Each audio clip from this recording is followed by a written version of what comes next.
Okay, the webinar has started. Good morning and good afternoon, everyone. I appreciate you all are dialing in from just about everywhere in the globe. We have about 300 folks who are planning to attend today, and literally coming from all parts of the earth, North America, Europe, I think places in APAC as well. So thank you all for joining us this morning.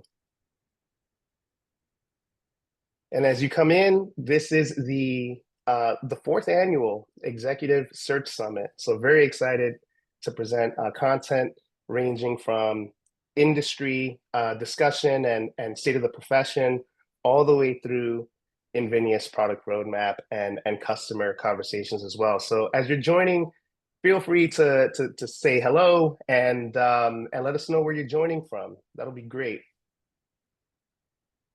And I see the count is going up here, so we'll just give it another minute or two as the digital doors have opened. Joining from Chicago. So am Thanks, I. Jazz. So are you, Karen. That's right. Juanita, it's so good to see that you joined us. It's been a while, my friend. I hope you're well. Juanita's coming and joining us from Chicago as well. So we've got three folks from Chicago here. Helsinki, Guadalajara, Joanna, buenos dias. Mandy from Pensacola. We have Dallas represented here by Jack. Excuse me, Dallas by Eileen, sorry. I saw the Netherlands pop up there. Yeah, folks from Dutchland here too.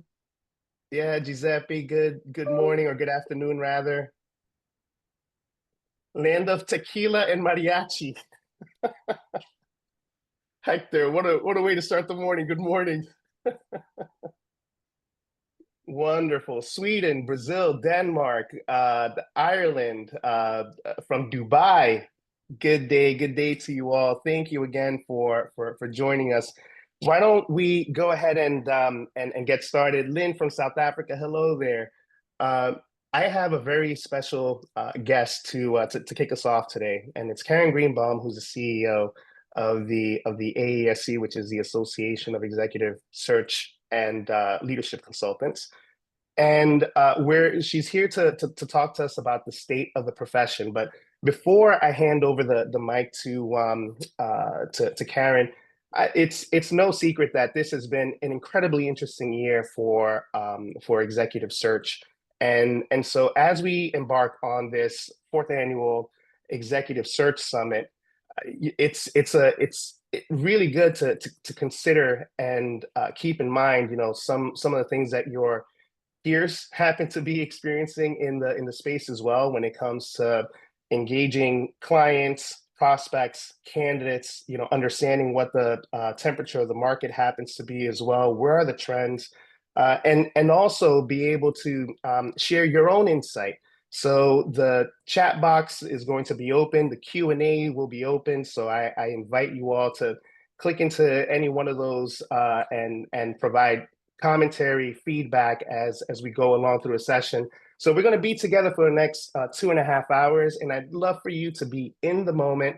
If you're taking notes, that is totally fine. Feel free to do so. But it's worth noting that this session will be recorded and it will be distributed afterwards. Everybody's going to be on mute. But again, feel free to tap in and provide your insight and your comments as we go through a session. So we'll be in our own little universe right now, thinking and talking about the retained executive search space. And we're going to kick this off one more time with Karen Greenbaum, who's going to speak to us about the state of the profession. So with that all said, Karen, I hand over the microphone to you. Thank you, Ashton, and it's a delight being here. I've joined this for several years, and I've really enjoyed it. I will tell everybody watching that ask questions. That makes it more fun and more interesting. Ashton has promised to help me with the questions in case I can't see them while my presentation is up.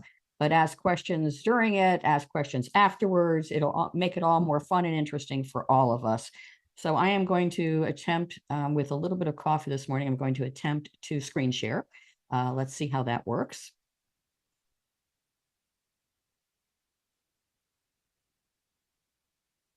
All right, I think I succeeded. Does that look right? It looks great, Karen. All righty. So what I'm going to be presenting today is each year AESC does a survey of our members around the world. And so I'm going to present some of the results from that survey that really focuses on, executive search and leadership consultants from around the world and what they're seeing for the profession. So without any further ado, let me start the presentation. So I should begin by saying who is AESC, just in case you don't know who we are. So let me I should have had that as a first slide, so let me do that first. So AESC is the Global Trade Association representing the executive search profession. We began in 1959 with the purpose of setting the standards for the profession. And that's because anyone can wake up in the morning and decide they're an executive search consultant, print out a business card, or these days, not even do some kind of virtual thing, and say they're a search consultant. So there is no barrier to entry, but AESC sets the standards to differentiate between those who really are high quality around the world and those who aren't. If you're listening and want to know more about AESC, you can ping me or ping Ashton, and he'll connect us. So without any further ado, let's get into the presentation. By the way, if you can hear a lawnmower in the background, I apologize, but it just started. It's not me mowing the lawn. Hopefully that won't be a problem. So let's first of all take a look at the numbers. So this is a picture of starting in 2012. We actually have it going back much further, but then the chart gets really hard to read. So we saw 2020, you'll know what that year was. That was COVID.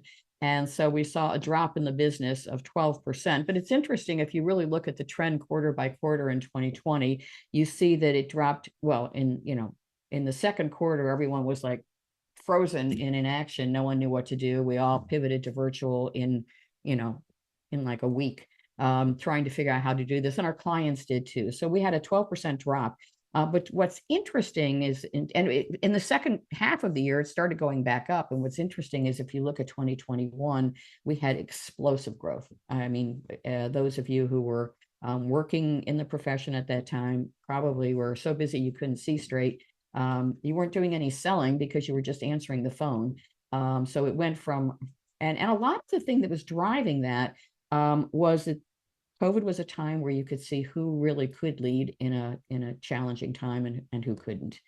Some people dropped out of the employment market, some failed, some succeeded, incredibly well. But that ability to be resilient and agile really stood out for leaders, either as a great strength or as a big challenge. So we saw huge growth in 2021. 2022 was 6% growth, but it was on top of that 42% growth. And so that was, again, even busier still. 2023 dropped, and everyone was nervous about 2023 dropping. But if you look at where it dropped, it just dropped below 2022, still above 2021, and well above any other year before that. So yes, there was a drop in revenue, but still very solid.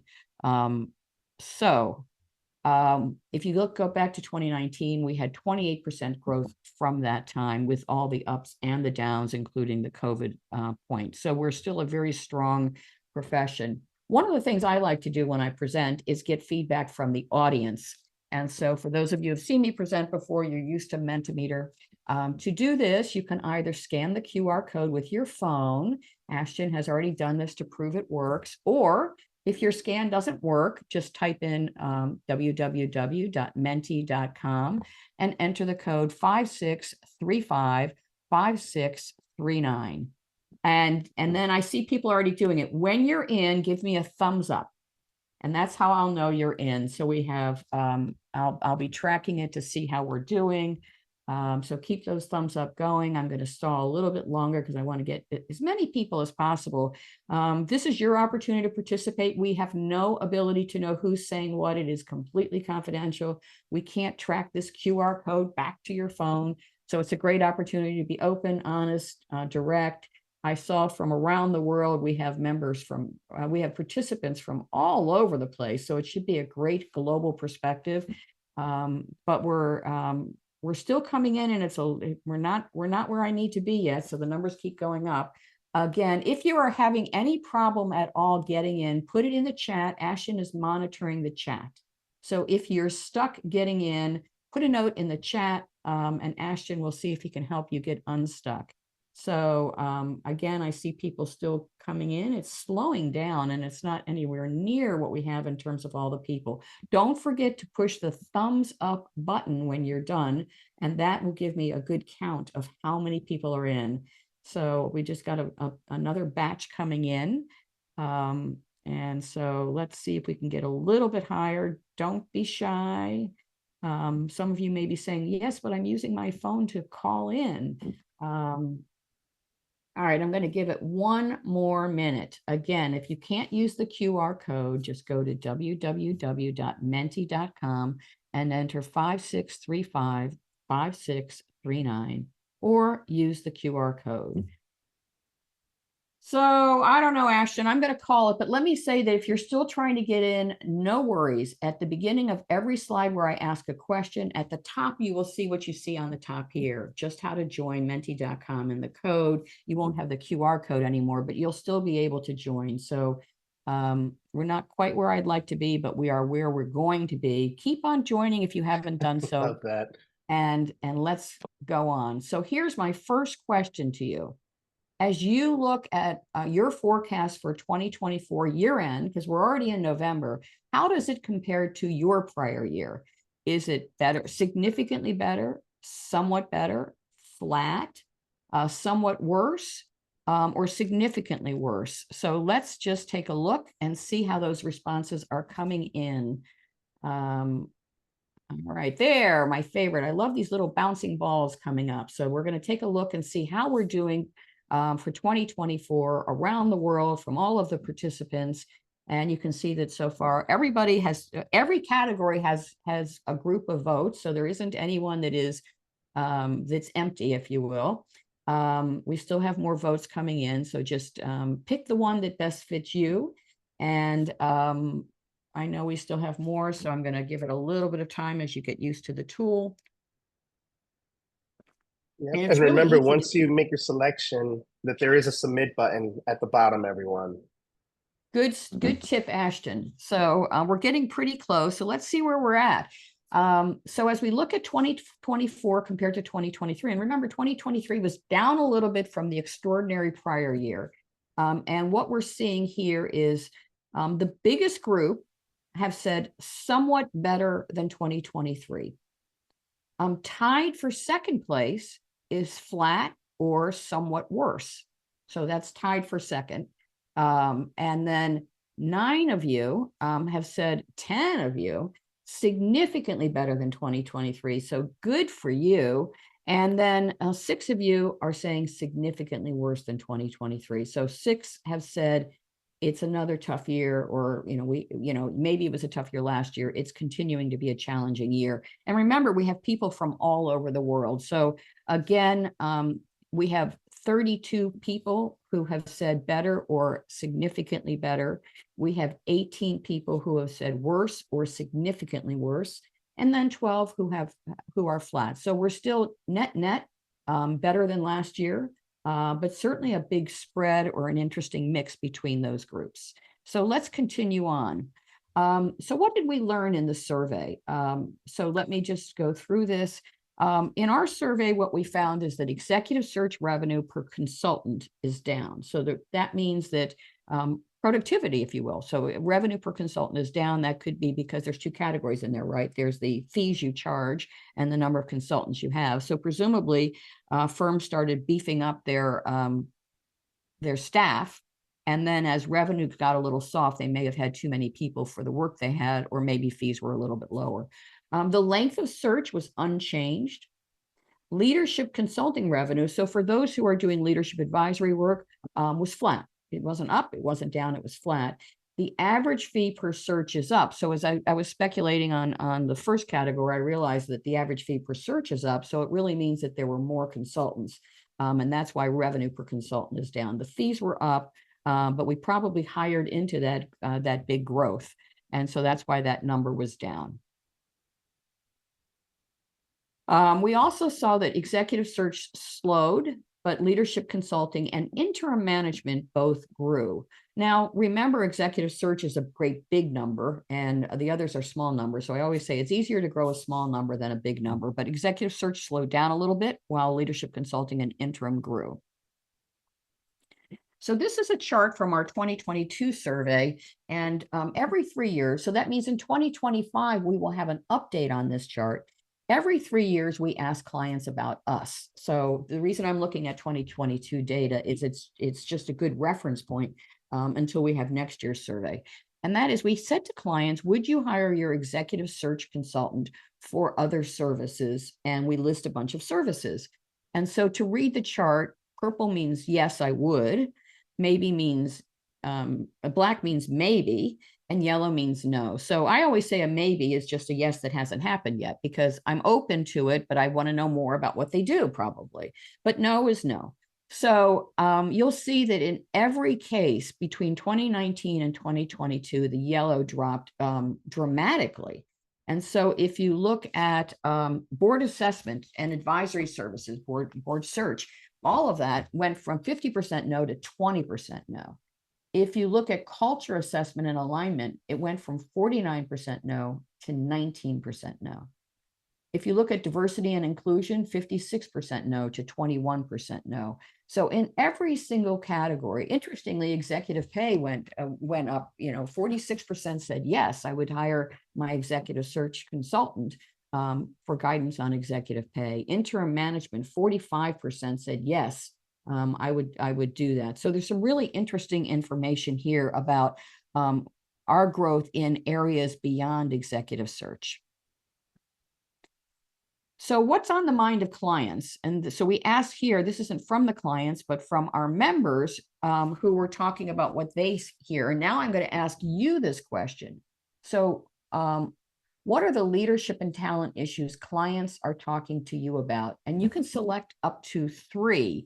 So are they talking to you about AI or cybersecurity, assessment, attracting top talent, culture alignment, diversity, equity, and inclusion, hiring change leaders, leadership development, a need for new roles, retaining top talent, succession planning? So again, you can pick up to 3. Let's hear what you're hearing from clients around the world.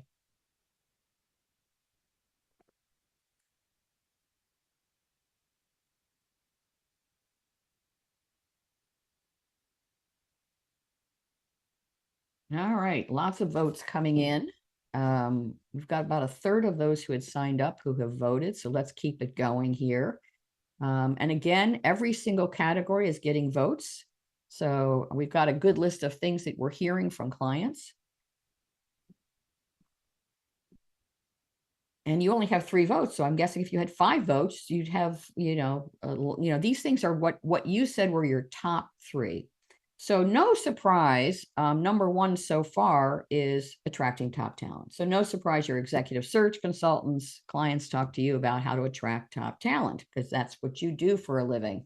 So the second highest category is I need leaders that can drive change, hiring change leaders. So calling that out specifically is the second one. We're still getting some votes in, so I'll keep monitoring it. The third highest category is AI and or cybersecurity. And so that's right now the third biggest subject, very closely followed by diversity, equity, and inclusion. And then succession planning and culture alignment, leadership development, need for new roles, and finally assessment. So we don't have everyone voting, but we had a lot of people voting. And again, no surprise that you're hearing about attracting top talent, because that's the area that you work in. But the kind of talent they're looking for is change leaders. I'm glad to see that diversity, equity, and inclusion continues to drive our profession, because clients are looking to us to hire they never give us the easy searches. They want us to help them find new and different kinds of people. They want to make sure that they have diversity and in terms of lived experiences and backgrounds. And oftentimes they see that as the key to driving innovation and change within their organization. So thank you for that feedback. I think that's really interesting from the group. In terms of what we heard from our members, it's just what you said, right? So more than half of our members identified the top two as attracting top talent and hiring leaders who can drive change. So your top two matched what we heard worldwide. And here's the list in order. And so the top two were hiring leaders who can drive change and attracting top talent. They were, almost tied. Then succession planning, leadership development, leadership for new roles, retaining top talent, strengthening DEI, digital transformation, and culture alignment. So you can see where you were the same and where you were different. DEI came up higher on your list than it did in the broad list. And again, I'm encouraged to see that. So the next thing we asked our members, and in this case, we asked clients last year, and we asked members this year, and we even talked to candidates. So we asked Blue Steps executives. And so we were able to compare these three things, which is, what do you see as the key drivers for attraction and retention? Our members said comp and benefits was number one, work-life balance was number two, culture was number three, purpose, vision, and mission was number four, and having a flexible work environment was number five. Interestingly, if you look at the client list, and you can see it's color-coded to see where they match. So purpose, vision, and mission was number one for clients, number four for members, and number four for executives. Culture was number two for clients, number three for members, and number five. So they made the top, they made the top five lists in each case. Interestingly, and by the way, comp and benefits also made the top five list, but for clients, it was number five, and for members and candidates, it was number one. So if you look at the picture, if you will, of what clients see, they think about purpose, culture, brand, strength of the team. In other words, you're joining an organization, and you want to know that there's a good fit. And so I love actually the makeup of what the clients see, that it's not just about pay. You don't join because the money was bigger. You join because it's the right organization for you. And so I think as you think about this, and maybe you would have had a different response, it's not just about comp and benefits. And certainly when it comes to executives, I thought it was interesting that work-life balance and flexible work environment came up so high. I wondered if they were answering for themselves rather than for clients based on how hard everyone in our profession works. And again, the Blue Steps executives, what I thought was really interesting is that the number three that popped up was they want to join an organization where they have an ability to drive change. And as you may recall, when we asked what clients are talking about, they're talking about hiring leaders who want to drive change. So I think there's a real alignment between candidates wanting to join an organization who's interested in change and clients who want to hire leaders who can drive change. So a really interesting connection there. The next thing is, how do you grow your business? And so everyone's always interested in that. And so this is, again, a chance for you to vote. And so what do you see as the top growth opportunities for your firm? Again, you can select up to three. So the growth opportunities, is it artificial intelligence? Is it building a diverse talent? Is it focus on value creation? Is it a global talent shortage? It's a growth opportunity. Is it diversification into leadership advisory services? The need for change leaders in your own organizations? Or the client's need for change leaders, the client's need for leadership development, new competencies that are needed, new leadership roles, trusted advisor relationships. What do you see as the top growth opportunities for your firm? What's driving growth? Especially those who said you've had a great year in 2024. What made it so great? What's driving that growth?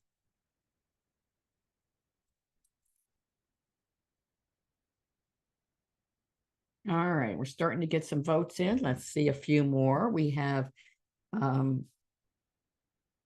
there's a few that are getting hardly any votes, one that isn't getting any votes. So clients the need for leadership development isn't a top opportunity. It doesn't mean that you're not doing it, but it's certainly not a top opportunity driving growth. So we're about half in. So let's get a little more before I start giving you a little bit of a summary. So again, you can pick three. And there's a couple that are emerging at the top of the list. Oh, we got to vote for leadership development. I guess you felt sorry for that one category that was lonely. All right, let's start looking as we continue to get the votes. Right now, the number one category, a growth opportunity for your firm is artificial intelligence. The second one is that need for change leaders. It's driving your growth. Clients really want to lead change. Tied for third place is growth in leadership advisory services and building trusted advisor relationships with your clients.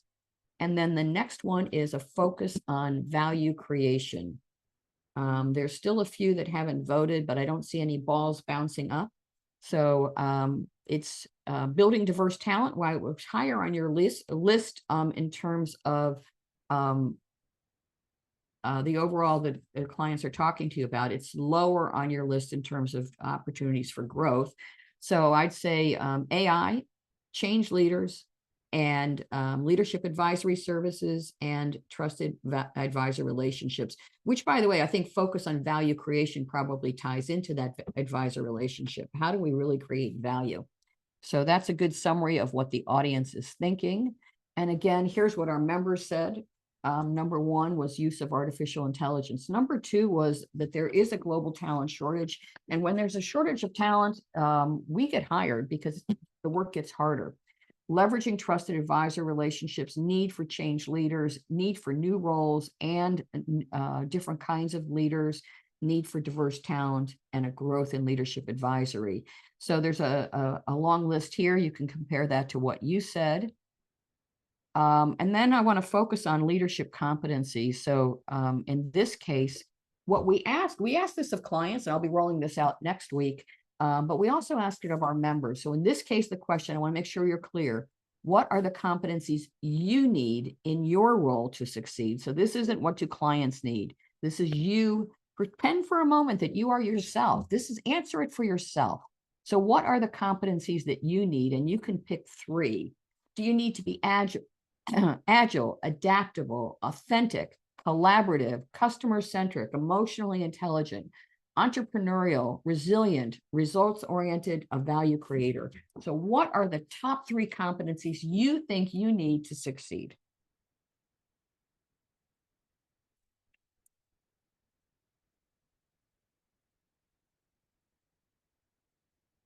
And by the way, everything's gotten a vote now. So there's a real interesting mix of competencies that are popping up here.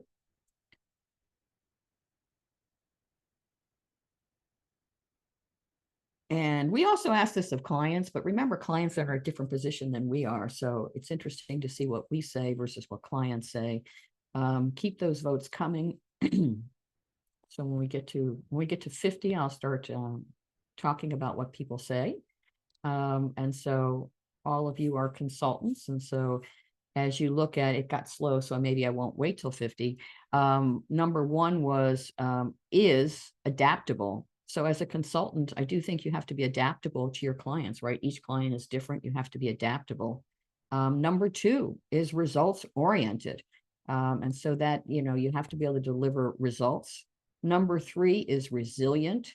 Number four, collaborative. Love that. Number five, agile.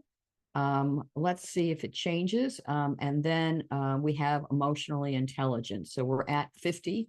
And as I say, it's adaptable, results oriented, resilient, collaborative, agile, and emotionally intelligent are the top categories. All right. I can tell you that when I roll out the client survey next week, clients said, number one, results oriented, number two, emotionally intelligent, and number three, customer centric. And I thought what was interesting about that for clients is that if you look at results oriented and customer centric, they sort of go hand in hand, right? Because you need that customer centricity to deliver results. But right in the middle, number two was emotionally intelligent. Whoops, sorry about that. And so I think what that shows is that clients understand that you can't get there without people. And so that emotional intelligence, that ability to bring people along and to really understand, think about them is really important. And considering the business we're in, that's pretty important for us as well. So that's just a sneak preview. And this is what clients said, as I mentioned. Actually, it's what clients said last year. But those are the same top three: customer-centric, emotionally intelligent, and results-oriented. So yours is a little bit different than clients, something to think about. So how has the landscape shifted? What are the opportunities and challenges? So everyone identified artificial intelligence. So we see that as critically important. It's interesting that AI appeared as number 1 in the list of opportunities during our research and number 7 in the list of challenges. So it is both an opportunity and a challenge. And you identified it as a top opportunity for growth. So what do you need to do about AI? And what we're saying is you need to prepare for the EU AI Act and other legislation worldwide. If you're not in the EU, you might be saying, well, why do I have to prepare for the EU AI Act? And it's because, like data privacy, which began in the EU, we believe that the work has begun in the EU will become a bit of a global standard. So prepare for what you can do and what you can't do. Create common sense policies. A common sense policy would not be, under no circumstances can you ever do anything with AI. Please, not at work, not at home, you can't do it. That's not common sense, because if you actually do a Google search, it will be using AI. So AI is embedded in so much of what we do. But there's a common sense policy that connects with the next one, which is you can't put client data in a public site. So you have to incorporate data protection policies into your AI policies. Training is critical. And while there is lots of training that's general, specific training for your firm, how can AI be used in our processes and our methodologies? We suggest beginning with innovation labs, trying things, testing things out, and then building from there, and embrace change. AI is here to stay. Diversity, equity, and inclusion. We asked our members, and we asked you, our clients asking about DEI. And so it's frequently or always, sometimes, rarely or never. And you can see that generally, frequently and always got to over 60%. Generally, in the US, it's much closer to, 70-some%. In Europe, it's down a little bit. In Asia, down further. Pacific, it's up. Latin America, it's pretty much where the sum of the parts are. Middle East and Africa, we had very low responses. And so this is, a little bit of a making assumptions based on a small respondent group. So you can get a sense of whether this is a conversation that's happening. I like to remind people that diversity is not just about gender, but when we asked our members, they said 71% of clients are talking about gender, and really just gender. And it drops from there: diversity of thought, ethnicity, age, race. I put a little arrow on disability because it's only 9% of the discussion, but 25% of the working population in the US, and very similar numbers around the world, up or down, are disabled, either with a seen or unseen disability. And yet there's very little conversation about disability. And so the list is long, and it is not just about gender. Sustainability is also an important topic.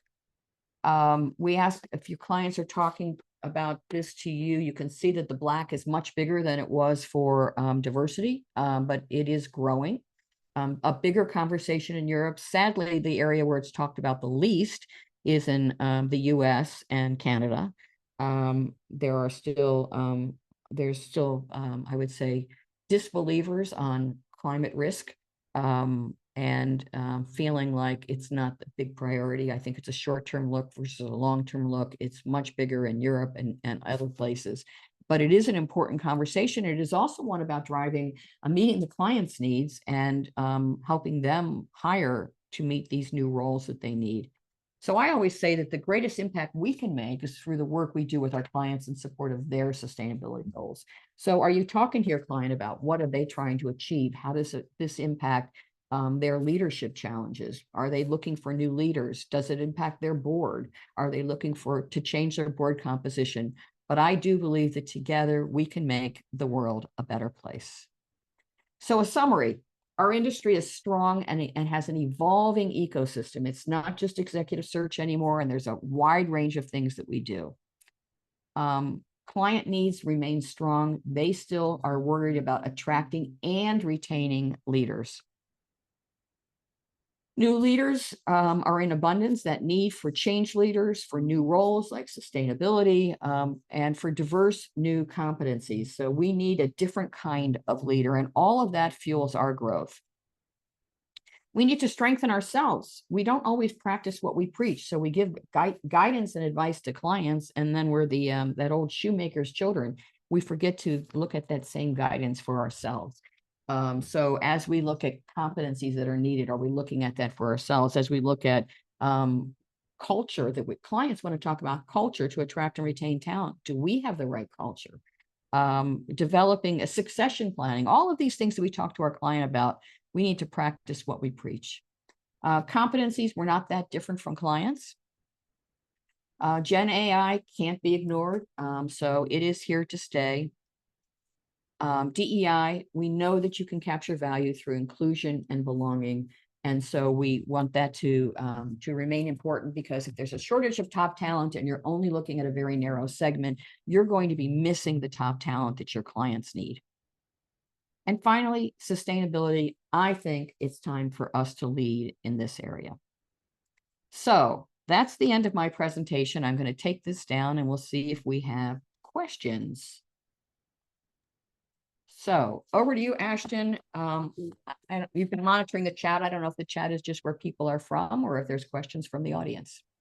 No questions from the audience. I think, Menti provided a really good opportunity for folks to share some of their perspective and their insight. But everyone, the chat and the Q&A is open. Please feel free to ask the questions that you like in terms of the presentation. Karen's a great barometer to what's happening in the space.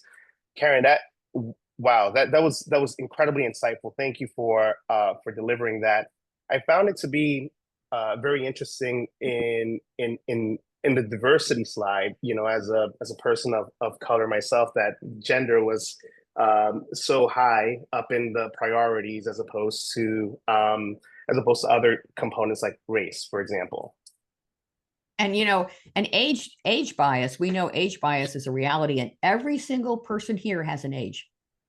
Yeah, right. And so the notion that it's just all about gender, and when we think about diversity and importantly inclusion, I think too often diversity is viewed as a checklist. We need one of these and one of those and one of these. But how do you create a culture where inclusion and belonging is really part of it? How do you capture that diversity of thought and lived experiences to drive innovation and product development and service development? I think that's really the power of diversity, is hiring people from different backgrounds and experiences and challenges. For example, if you're developing a product and you haven't considered someone who's disabled and how they might use the product, or healthcare, if you haven't thought about the implications for women and men or age, how does this work for people of multi generations?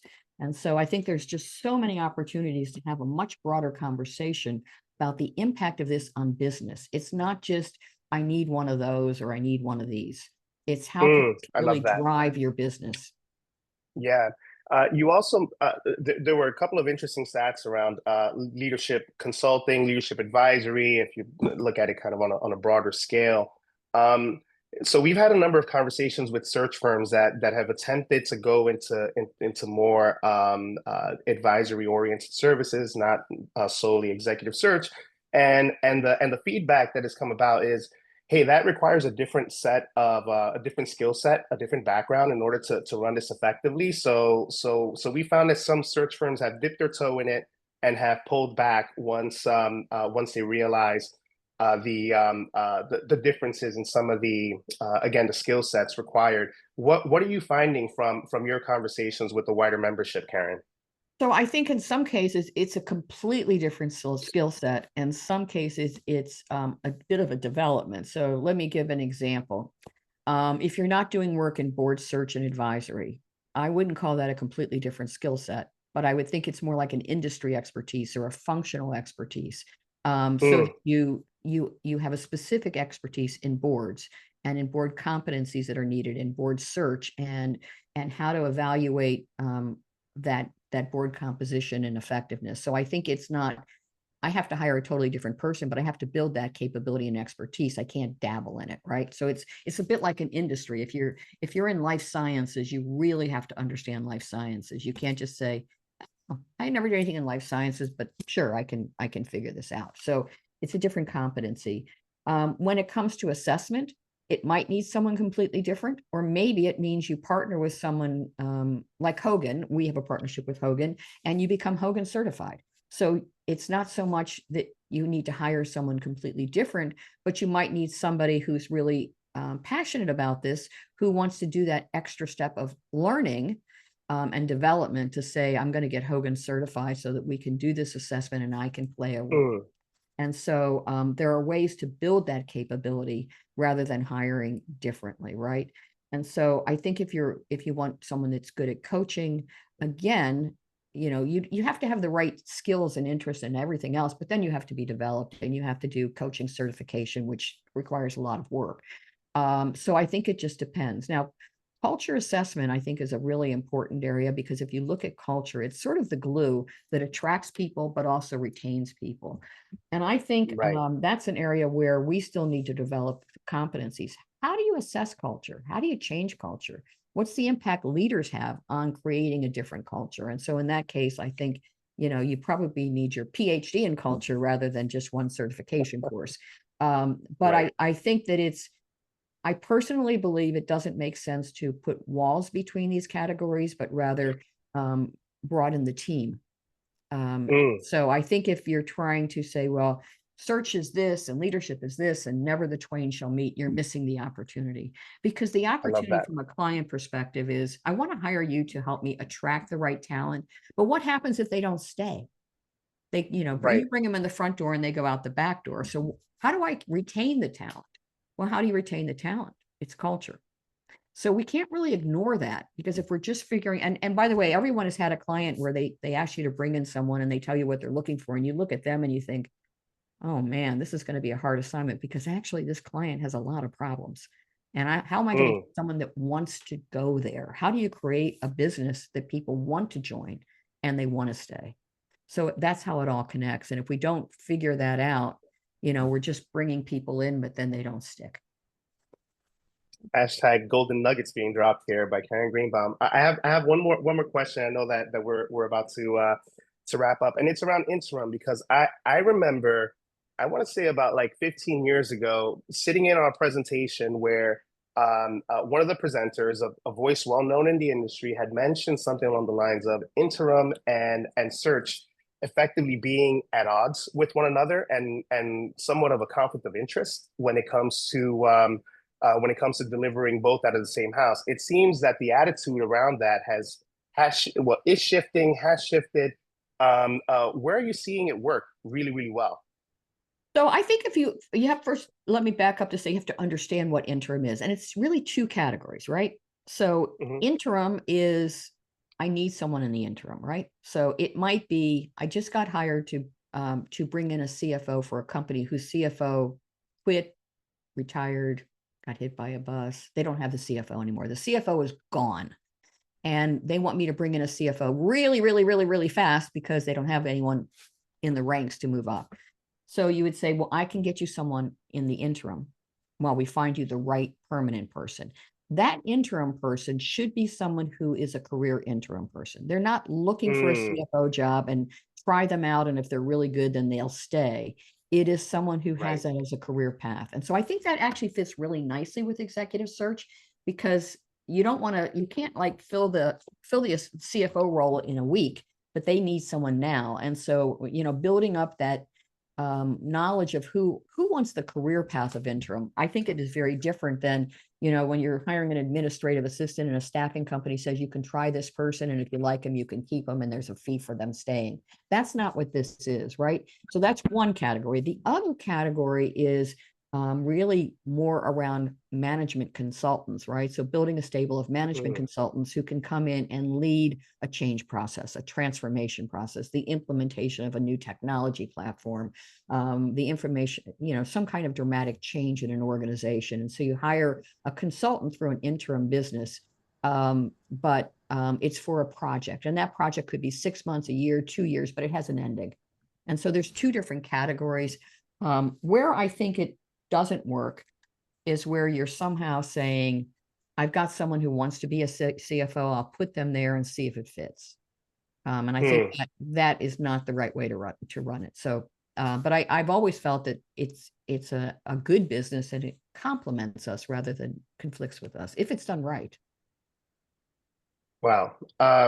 Karen, thank you so much for coming online and talking us through what's happening in executive search. I look forward to seeing you in person next week in London. There's a conference that's Absolutely. happening.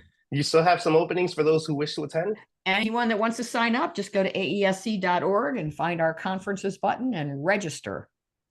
Wonderful. Karen, again, thank you so much. Look forward to spending time with you next week and listening to the update on how the clients are seeing the what's happening in the space. Great. Thanks, Ashton. Bye-bye. Thank you so much, Karen.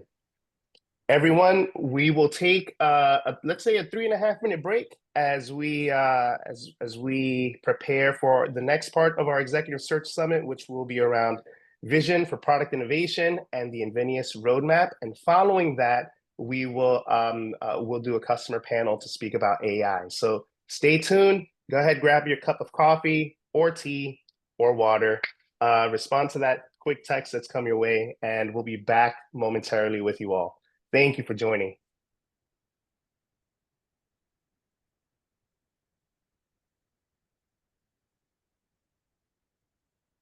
I think we could use some music here, no?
Tara, we're going to have a great conversation around AI in a few moments. So yes, if you can tune in after your the recording gets sent out. Excellent. If you have any questions, feel free to connect with me on LinkedIn.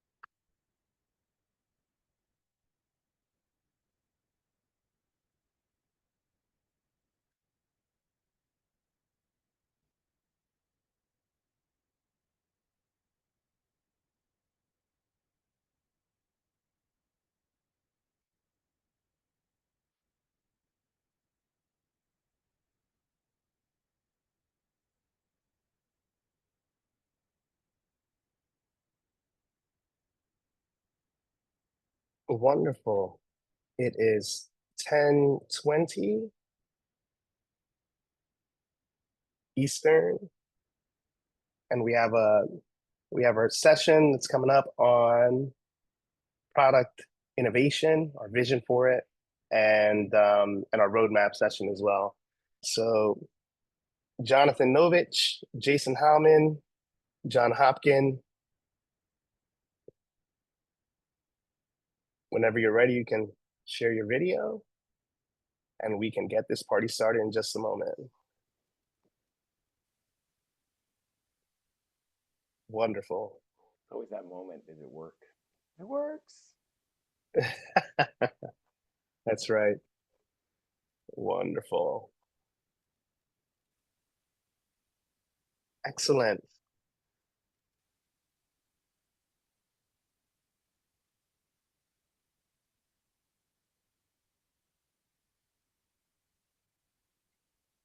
Hashtag it works, Jonathan Novich. Wonderful. All right. So let's go ahead and resume the content here for the Executive Search Summit. This is session 2, where we are speaking about how the Bullhorn business is looking at the opportunities in the market. We'll really dig into AI, as we saw moments ago from Karen Greenbaum. That is a significant area of opportunity for us to for the search market to continue to leverage and optimize on the benefits out there for AI. But before I hand over the baton and introduce the speakers today, just a quick note: this session will be recorded. Remember that you have the question and answer and the chat area to be able to contribute your thoughts, ask questions. Feel free to engage. I'll be here monitoring the questions. But again, in the moment, feel free to take notes as you wish. But this session will be recorded and distributed afterwards. Next slide, please. We have a number of speakers here, some whom you may know, and some who may be new to you. But we have Jason Heilman, who's the SVP of Product for Automation and AI, and is going to be sharing some insight as to how Bullhorn in general is looking at AI and how that applies to executive search. Jonathan Novich, who's been working in the executive search space since 2020, right, Jano?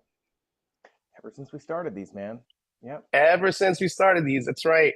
Who looks after Invenias and Salesforce, as well as some other products as well, as the SVP of those business units. And we also have John Hopkin, who's a product manager for Invenias and has been really attentive to the automation and AI momentum and market needs. And they will be the ones to speak to us today about where we're heading as an organization, as a product, and what that means to the executive search firms out there. So we'll cover in again, an overview here of where we are today, what we're seeing in the space, and where we're heading as an organization. And of course, we'll speak to you about Invenias shamelessly in just a moment. So with that all said, Jonathan Novich, I hand over the baton to you. Thank you, Ashton. I really appreciate that. It's great to be with you. Like Ashton kicked us off, I can't believe this is 4 years already running. And it's really exciting to do that.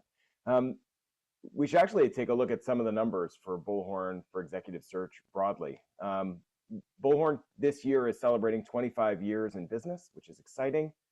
18 of those years, we've actually been in the executive search market, and we've built deep expertise in the executive search industry, and we've been able to span it across the 2 products that we now serve the industry with, our Bullhorn for Salesforce product, and what's a little bit more of our focus today, the Invenias product.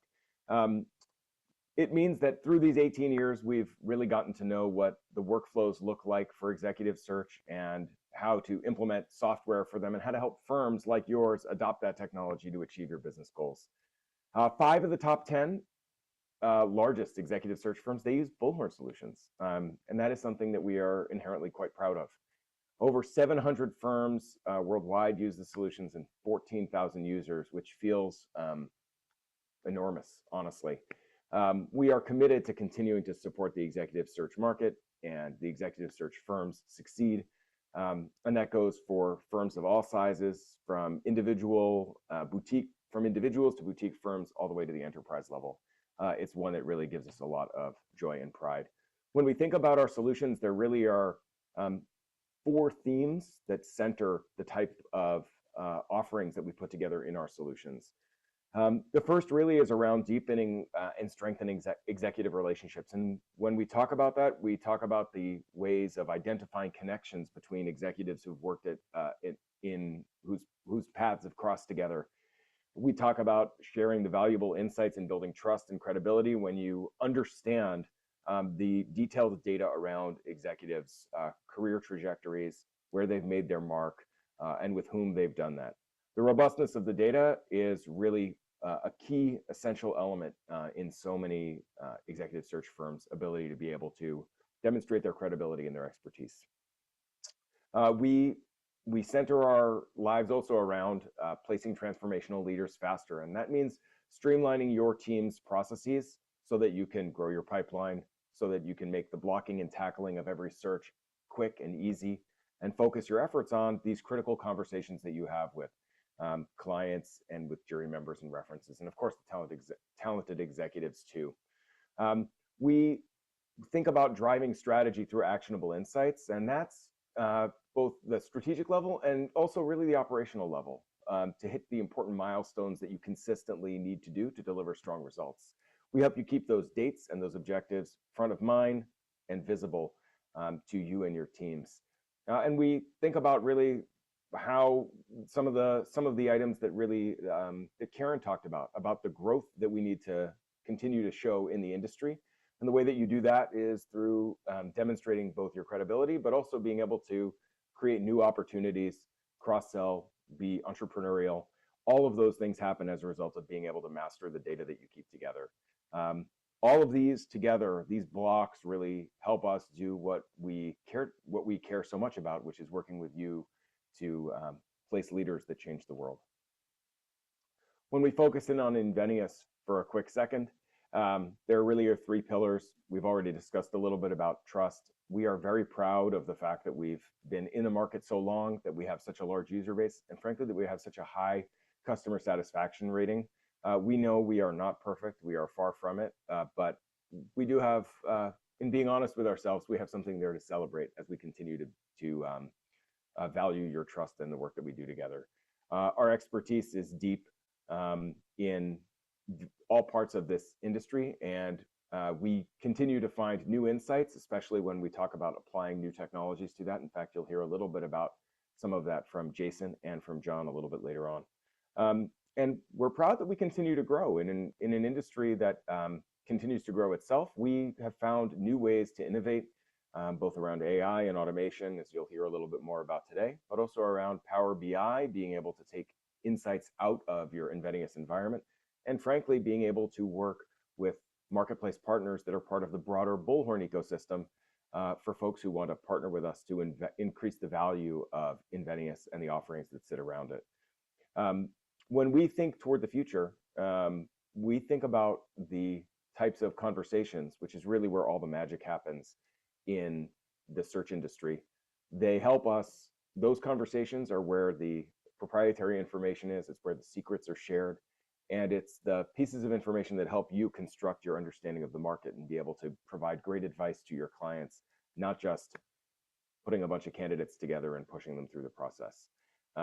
We're excited for all that the future entails, both with the new technologies that are out there and where the industry is going. And I'm excited to introduce to you my esteemed colleague and good friend, Jason Heilman, who will be able to talk to you a little bit about Bullhorn's AI vision and how that connects to executive search. Being part of the Bullhorn family is a good thing. It actually provides us with resources beyond what Invenias would have on its own. Jason, I'm excited to hear you talk about it. Take us away. Trying to unmute and skipped ahead. Thank you, Jonathan.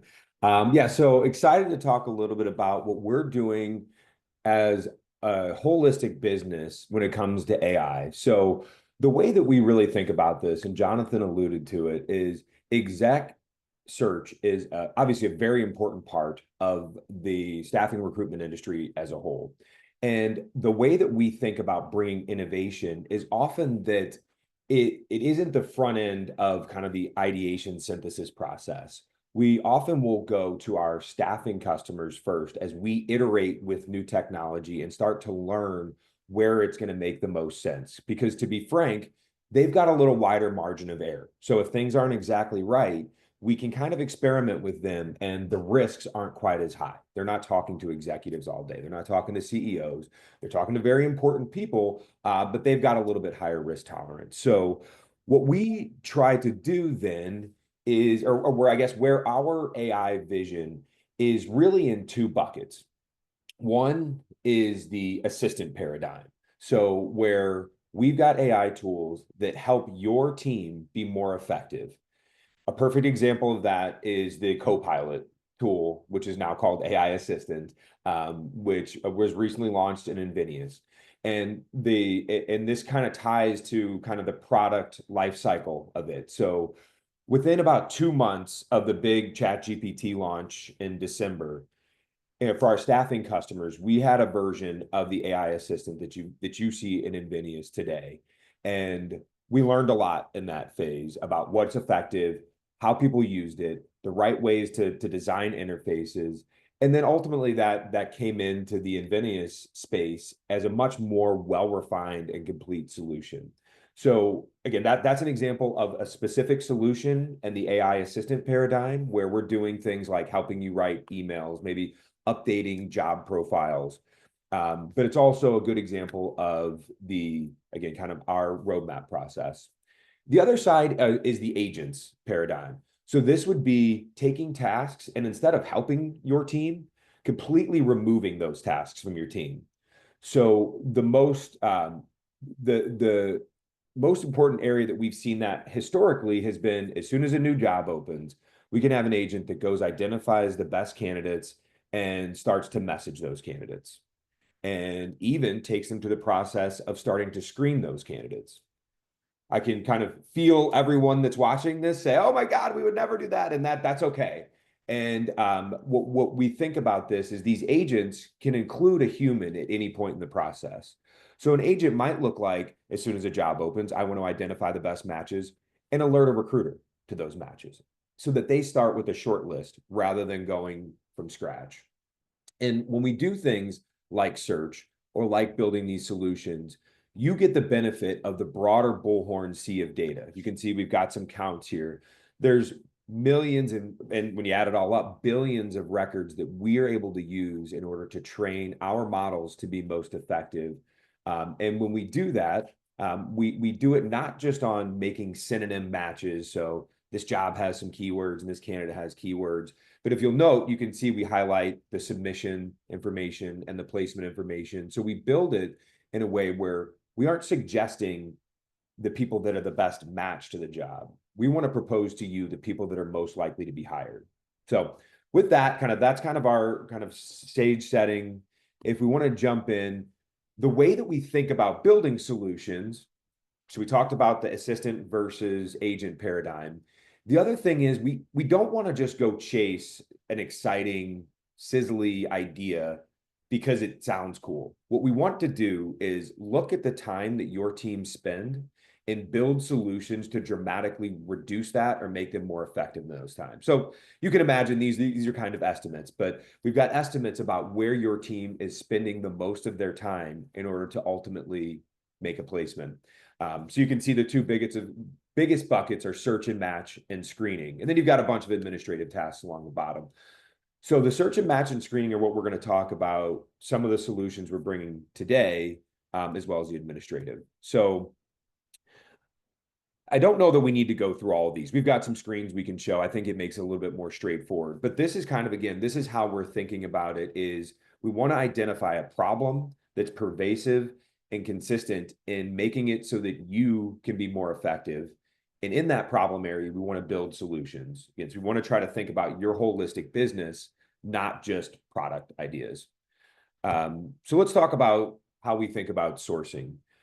So this is an example of what it looks like in Bullhorn, but of course, this will be brought into Invenias in some variation of the concept. So as soon as a new job is open, we want to recommend. And again, this isn't saying these are the people that you're going to place, although we do think they're most likely. Think about it like a book recommendation from Amazon or Netflix recommendation. Given your history, these are the people that we think are a good fit for the role.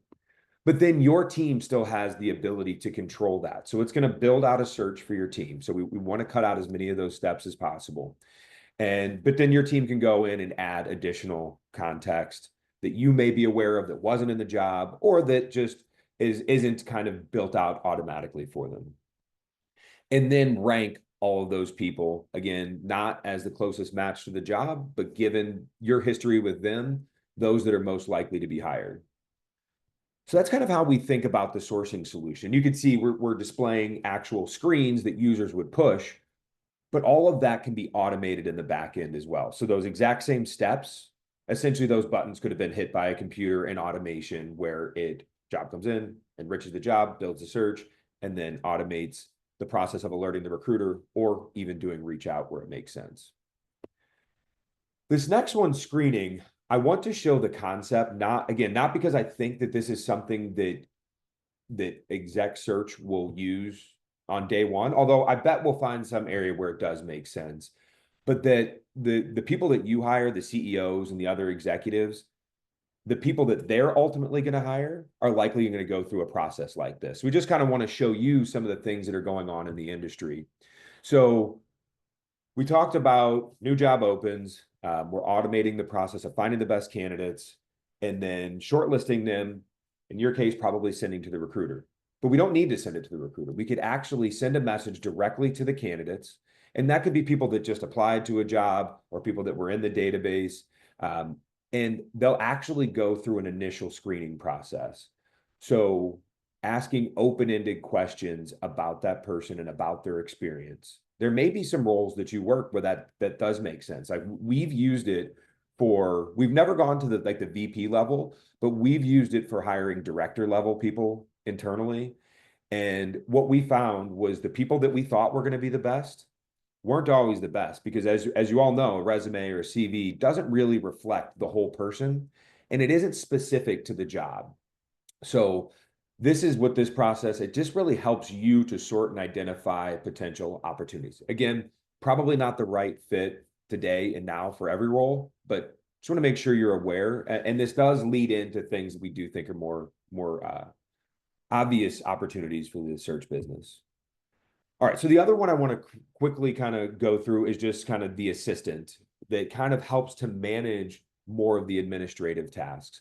So this will be continued. So John's going to talk through some of what it looks like today, but we're also continuing to expand that, where we give you more control over all the settings that your assistant is doing. So if you want to create a resume that you're going to present, a presentation packet, you can go in and build a number of assistant kind of prompts, which will help to accelerate that process in the exact way that you want. You can even give it example documents of, here's what I would like the resume to look like, and here's what the cover page should look like, and anything that you'd want for your presentation packet. And then we've also got the ability to leverage that in automation. So I, again, talked earlier about new job is opened. The next step after a new job is opened is you might not have all the details that are relevant to a potential job seeker. So you can use AI to enrich the job, to immediately create a pitch about that job and that company, even going beyond the job description and looking at the company details or maybe notes that have been entered. So really helping you to just take all the information that's spread in your system and then use AI to make it more consistent and a little bit easier for your teams to go make actionable. All right, so now I want to kind of talk about something that is more specific and takes all the things that we just talked about how we could see this maybe evolving in the Invenias world. So obviously your team has lots of very important phone calls, and there's lots of context that happens in that. And there's probably help that we could do with this. So imagine that I'm about to call Andre. Prior to getting on the call, you can have your assistant build out kind of a prep, an overview of this person, compare them against the assignment and why they might be a good fit, maybe ask some specific screening questions. So as you're getting on the call, just reorienting your team around all the key things that you're trying to get from the call. Because of course they could do all this. They could go think through all the questions, analyze the resume, but why not just push one button and make that happen? But then the next part, and just to be clear, this is the vision, and this is where we see this going, because I talked about how I don't think that AI should probably go screen a CEO, but AI can absolutely help your internal teams as you're doing the interview to have a better conversation during the conversation. So an example here is you asked about reporting lines. Maybe we can just go ahead and build an org chart for you, because I maybe said, Andre, who do you report to? And tell me more about them. Or they mention a specific person at a company. Maybe we can go look up in the Invenias database that person, so you can have some context about who they are, or maybe look them up externally. So this is the idea, is just to help your team while they're on the call in real time by suggesting actions. And then following the call, again, they captured a lot of really important information on that phone call. And I think your teams, your exec recruiters are probably better than kind of many that we deal with in staffing about capturing that and putting it into the system. But my guess is they're not consistently perfect. And if they are, it takes a lot of time. So what we also want to help with is taking that call transcript, extracting the key data points and updating the profile, and then also summarizing that conversation and categorizing that conversation so it's more easily identifiable in the future. So that's kind of some of the key areas where I think we're going to take some of the learnings and some of the things that we're building for the broader market and how those can likely apply to the search market. And ultimately, and again, a human can step in at any point in this process, but what we want to help you do is just accelerate this process of a role coming from your customer until you're submitting back to them. And at any point, whether it's enriching the role, that seems like prime for automation and AI. Matching top candidates, maybe even sending the initial message after you gain some trust. And then instead of having the screening, allowing them to book time. Again, I think managing just the process of booking a phone call when you've got a busy executive is an absolute pain, as I think we all know. And making that simpler, just reducing the friction and getting you to a conversation are really, I think, some of the primary outcomes that we're looking for. And then, of course, being able to enrich and accelerate the process of going through. So again, we're talking a little bit of a blend of some of what we're doing broadly, what we think is applicable to the search market and kind of the vision. And we're very excited about the opportunities. And I'm going to turn it over to John to talk about more of the real time, what's available now, what's coming soon in the roadmap. Thank you so much, Jason. Let me just sort the screen share out. There we go. Thank you. It's clear there's so much investment and innovation happening at Bullhorn right now around AI. It's a really, really, really exciting time. Being able to benefit from the wider Bullhorn lab of experimentation, if I may call it that, is a real benefit to us on the executive search side. Absolutely. And we're also, as you mentioned, we're very mindful of where the value of AI sits with executive search. How the workflows can be different to staffing, certainly. The level of seniority is obviously different. The expectations from clients and candidates are different. So not every case may apply. We're really honing in on where AI can be used in executive search. Absolutely. Thank you. So I'm going to kick off this Invenias product section by briefly revisiting the mission statement we have for Invenias, which kind of wraps together the purpose and the commitment that we bring to the executive search industry. What services do we offer? How do they create measurable value for your business? Well, the mission that we have is to empower you as executive search professionals with the very best cutting edge tools and insights that enhance those relationships that you've worked so diligently to build up with your clients and your candidates. We're dedicated to equipping you with the platform designed to help place those transformative leaders that have a genuine, meaningful global impact. And that's our purpose. That's our commitment to all of our customers' success and the reason that we're here. So as we envision the future today, I think it's really valuable to take a moment to reflect on Invenias's journey. because over nearly 20 years, remarkably, nearly 20 years, we've embraced and adopted successive waves of technology to continuously enhance our product and our platform. I'm going to walk through just a couple of the key milestones that have shaped the path to where we are today. Back from in the 2010s, from when we incorporated cloud computing, mobile applications for the first time. 2018, we transitioned to the Azure world, platform as a service model with continuous innovation happening with every update.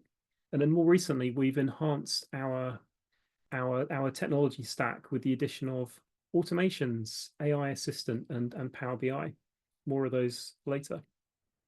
And the journey has been marked by significant growth, by product enhancements, and continuous investment, of course, as well. But amidst all of this progress, the one constant has been our desktop application all the way through from the very beginning. And now in 2024, we find ourselves, nearly 2025, incredibly as well, we find ourselves at a pivotal juncture for Invenias. We are, as ever, embracing shifts in technology. We're moving forwards with the thoughtful integration of AI, but at the same time, this is an opportunity to carefully consider the future of our desktop application and determine the best path forward, how we should be investing for our future. As currently, the majority of Invenias usage remains centered on our desktop application. How's that for a big number? 56% of all activity on our platform comes from customers using our desktop application. And we've made substantial investments in enhancing the web application since 2018. And as new features have been introduced, we've seen the adoption increase as well, which is great to see in the stats. But our desktop application remains the primary choice for most of our users for lots of different reasons. It's important to notice over those 20 years, the technology landscape has changed. We've come from a world where Macs were certainly less common. Web-based experiences were very limited. Internet connectivity was often pretty appalling, and also Gmail was only just emerging. And we're in a very different place now on all those factors. And throughout this time, we've had a kind of a dual development approach. We've developed features on web and on desktop, and that's resulted in sometimes in certain features and improvements appearing in one place, in one platform, but not the other. So, and that's something that we're looking to change now. So instead of asking users to switch platforms to access these features, we're shifting our approach in the desktop. So we're looking to embed web technology directly into our desktop app in a way we haven't done before, to create a more seamless, a consistent, and a unified experience on our platform.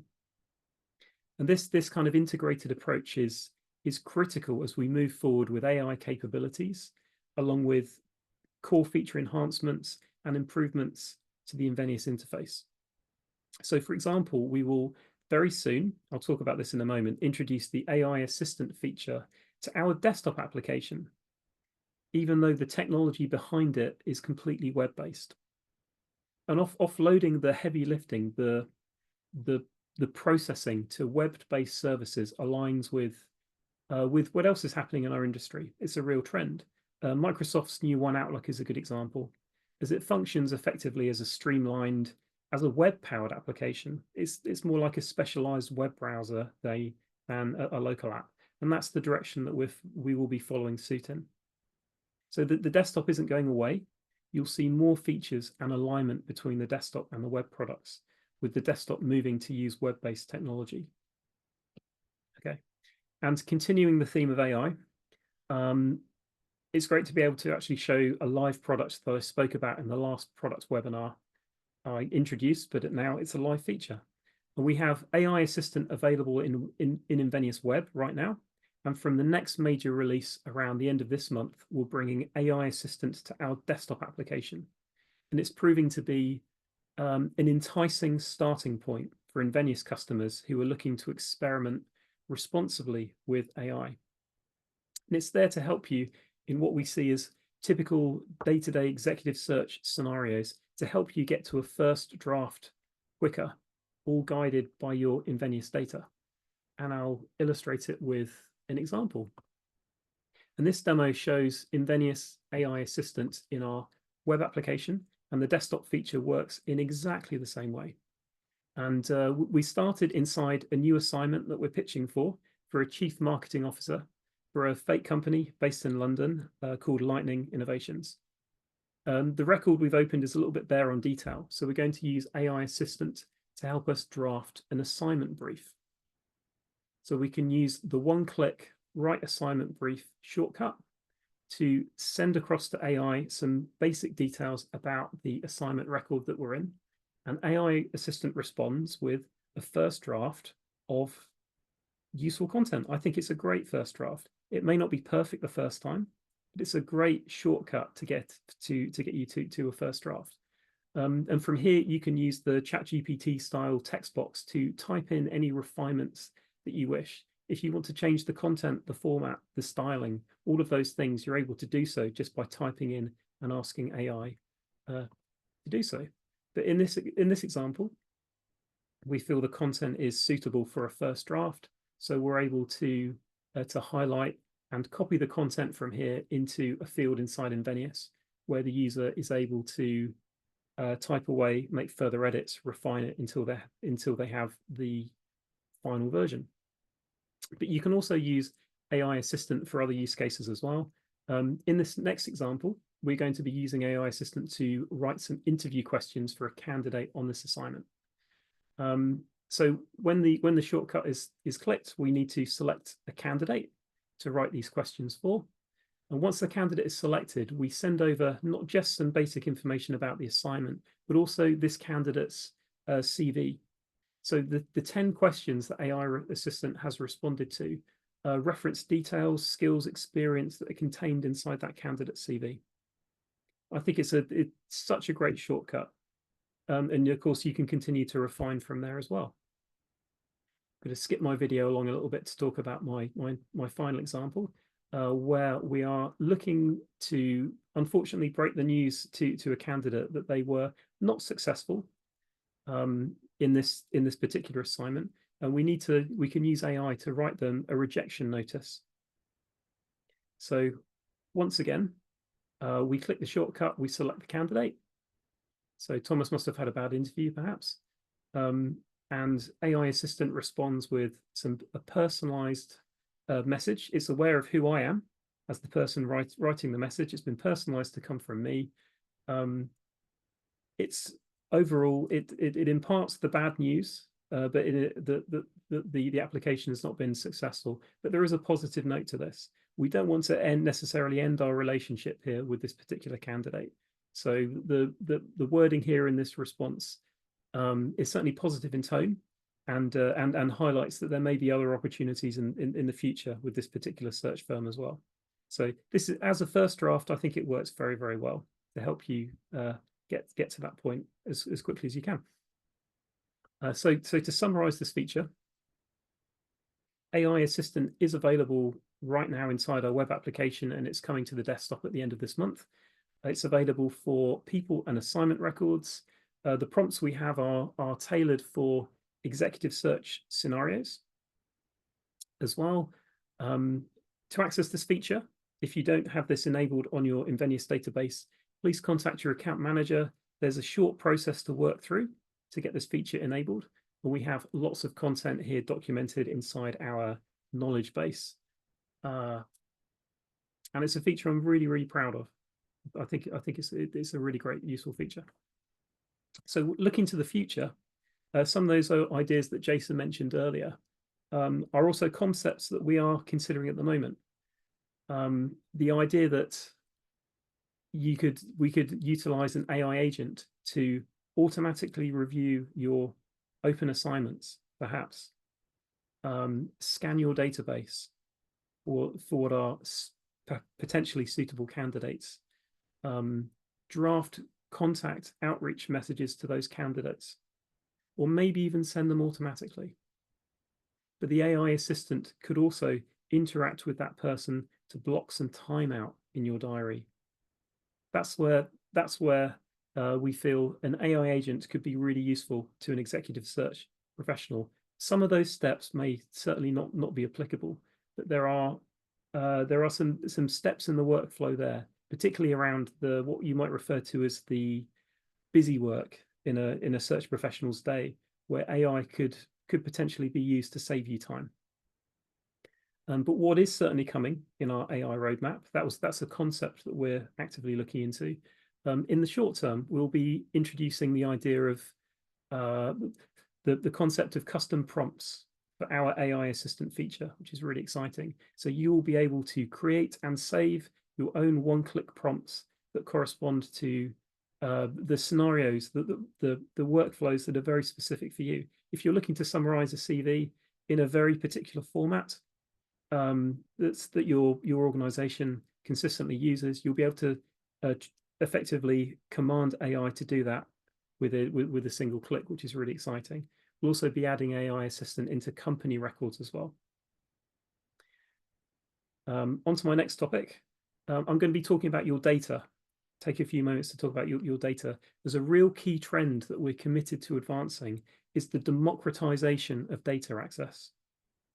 So our goal is to ensure that it's possible for you to easily access your data, easily get your data out of Invenias, easily get your data back into Invenias, of course. The concept we call the democratization of data.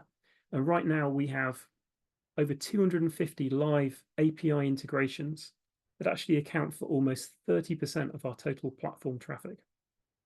And this is a real success story for us. We've kind of gone from a 0 point up to 250 over the past few years.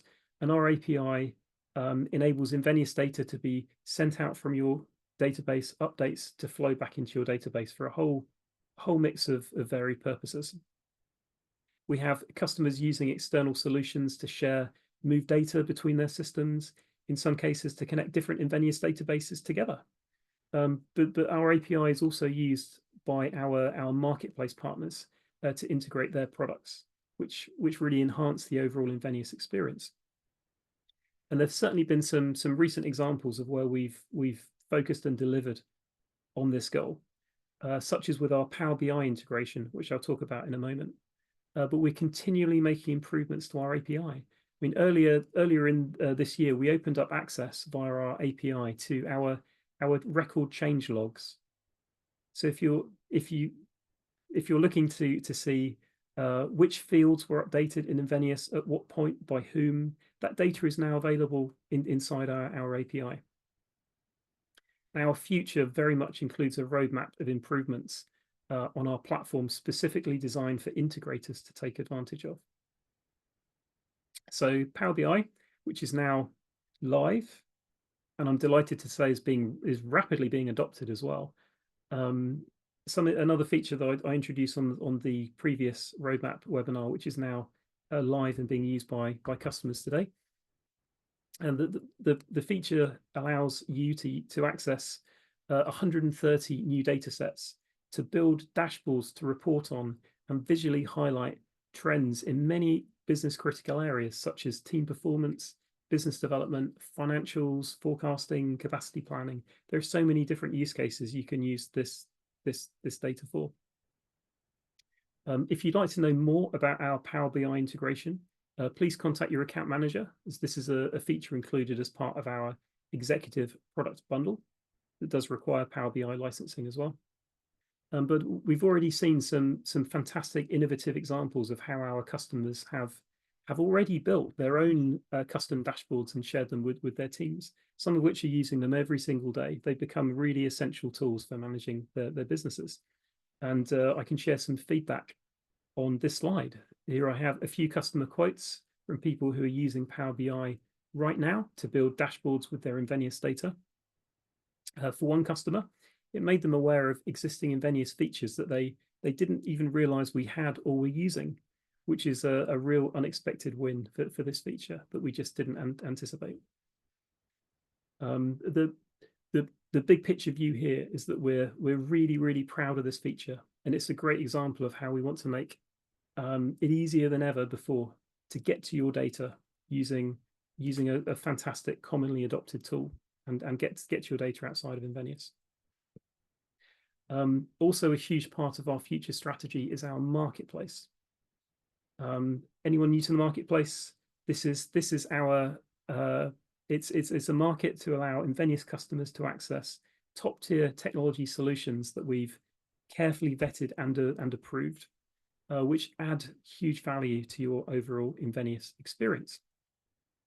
We have lots of new logos on here, which is really exciting. Our partners now cover services such as parsing, document creation, automations, reporting, click-to-dial, candidate search, amongst others.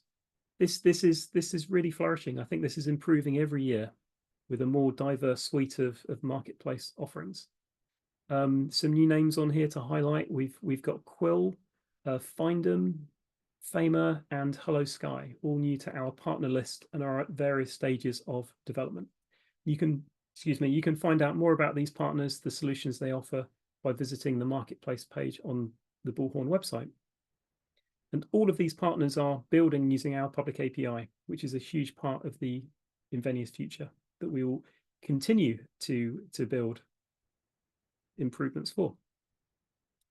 I'm going to wrap this section just by giving a very brief preview to our last Invenias update of the year, our last major update, which is due around the end of this month, as there really is an awful lot packed into it.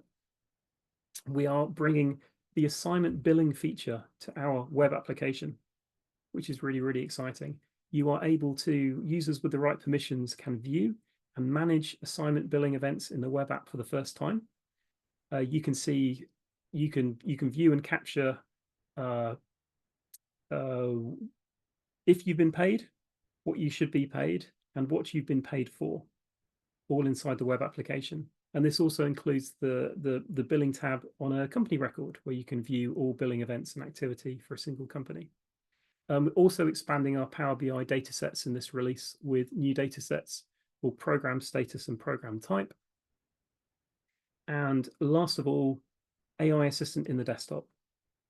So with this feature enabled, which you can do through your account manager, you'll see new shortcuts appearing in people and assignment records. You can use those one-click prompts that I showed earlier.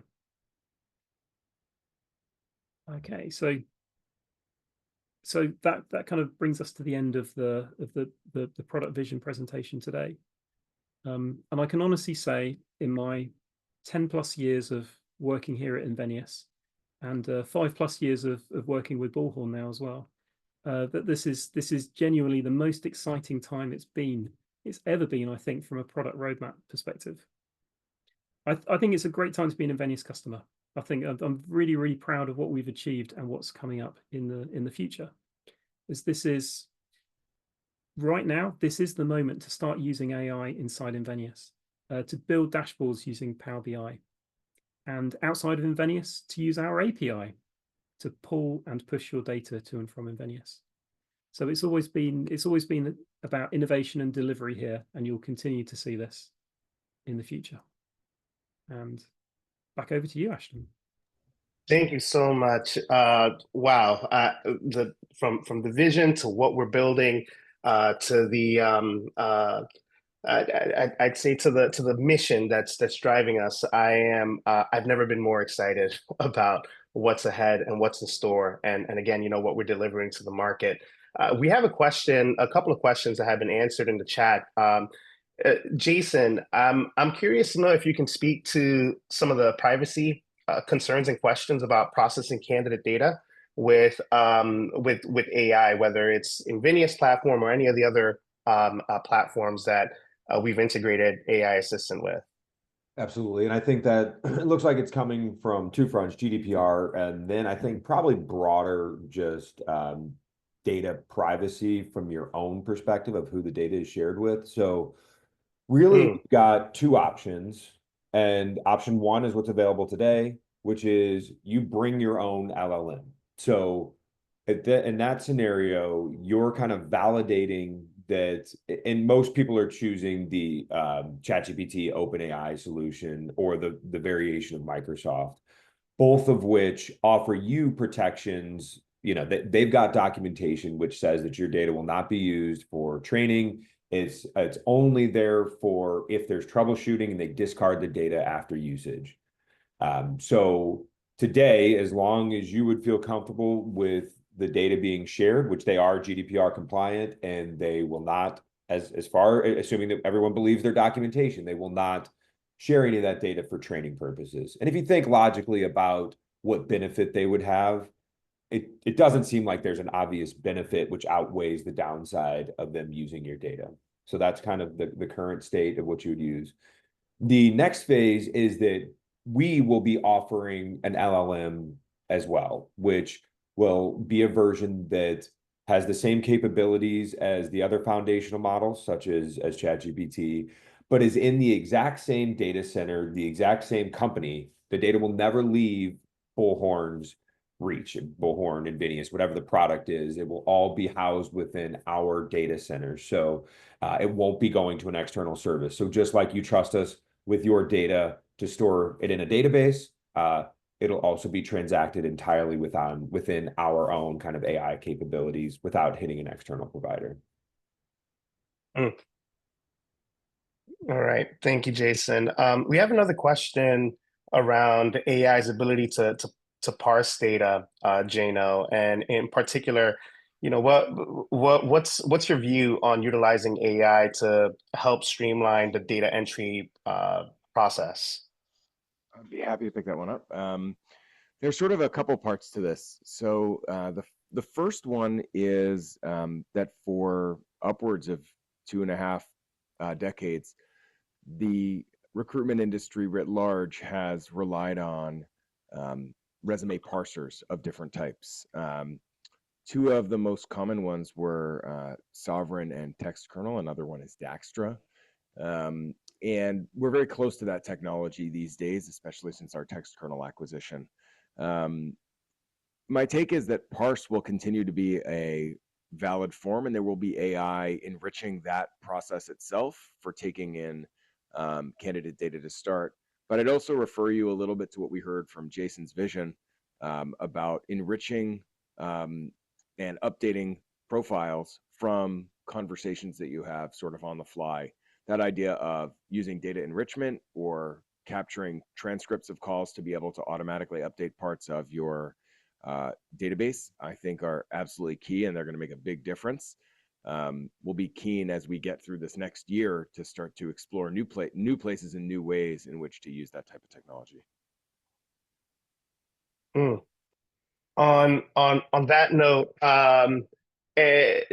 thank you all so much. This has been so exciting, and it's great to know that we are addressing actually the top priority that happens to be on executive search firms' minds on AI.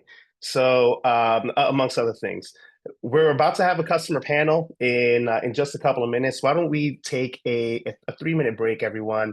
And we'll commence with the panel of some of your industry peers to talk about how they are evaluating, implementing, adopting AI into their respective businesses. So let's take just a couple of minutes. We'll get started at about, let's say, 11:12. And I promise you a lot of golden nuggets to come from these 3 customers whom will be introduced shortly. So stay with us, and we'll be back in just a moment.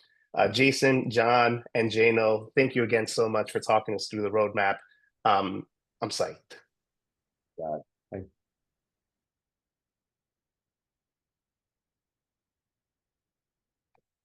So previously, I had been playing a song out of my phone. I know it's cheesy as ever, but I don't know if y'all can hear it. It was "You're All I Need" by Marvin Gaye and Tammy Terrell, if y'all know it. And this next one, unsure if you'll be able to hear it, but this is one of my favorite songs.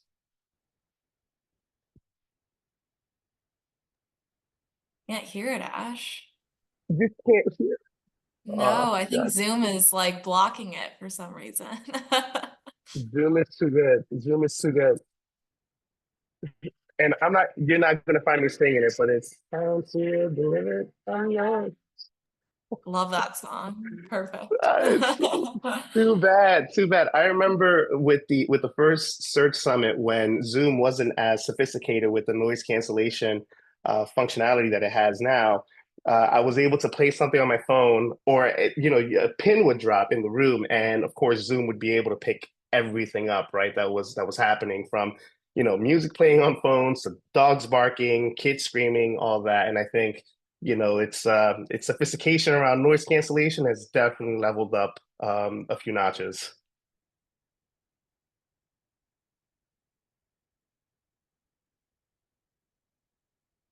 Wonderful. All right, we'll just give another minute or two for folks joining us for the AI panel. Juanita, I see your message there that you can't hear it. You know what I'm going to do? I'm going to share that song with you on text message. Hold on, Juanita. There you go.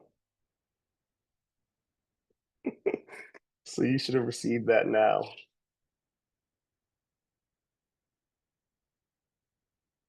And that's what's playing here.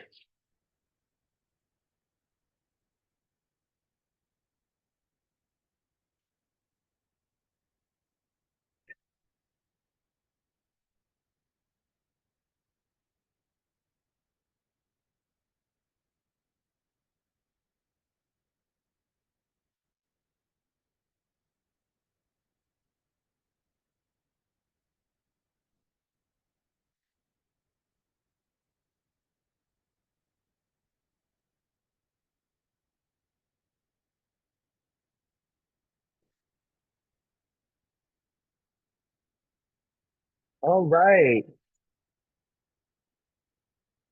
So we have three executive search leaders joining us today to speak to us about how their search firms are adopting and implementing, evaluating, AI, the opportunities that it has for their firms, and well, I'll let them speak to everything that AI is doing for them, and again, where it can head as well. So we have Kirk, Kata, and Connor. Whenever you have a moment, if you can switch on your videos. Wonderful. It's great to see you all. Yeah, great to see you too, Ashton. How you doing? Doing dandily. Thank you. It's been a great search summit so far. I really wish that y'all had the opportunity to vibe along with me with the music that was playing in the background. I'm really surprised that the sound wasn't bleeding in because I had it like full blast here. Stevie Wonder is a great way to start the morning. Yeah, I definitely agree. Everyone, again, thank you so much for coming out. This is session 3 and the last session of our annual Executive Search Summit, and we're wrapping it up with some of your industry peers, executive search firm leaders who are evaluating and adopting AI in their businesses, and will provide some insight into some of the thought processes that they had, some of the things that you should be considering as well as you are also considering how you responsibly adopt and adapt AI for your respective businesses. So who's on the panel? We have Karen Hernandez, Karen, how long have we been working together now? Since 2019, I think. Yeah. God, time flies when you're having fun. Karen is a partner at Boyden. She looks after research and operations, and it's just a wealth of knowledge when it comes to what AI has to offer. We have Connor Mitchell of Venari Partners, who's an Invenias customer, and Connor is again an expert in all things sourcing and operations in the Venari practice. And we have Kirk Hauser of Bespoke Partners, who we've been working with since, gosh, was it 2015, 2016, Kirk, that Bespoke came aboard?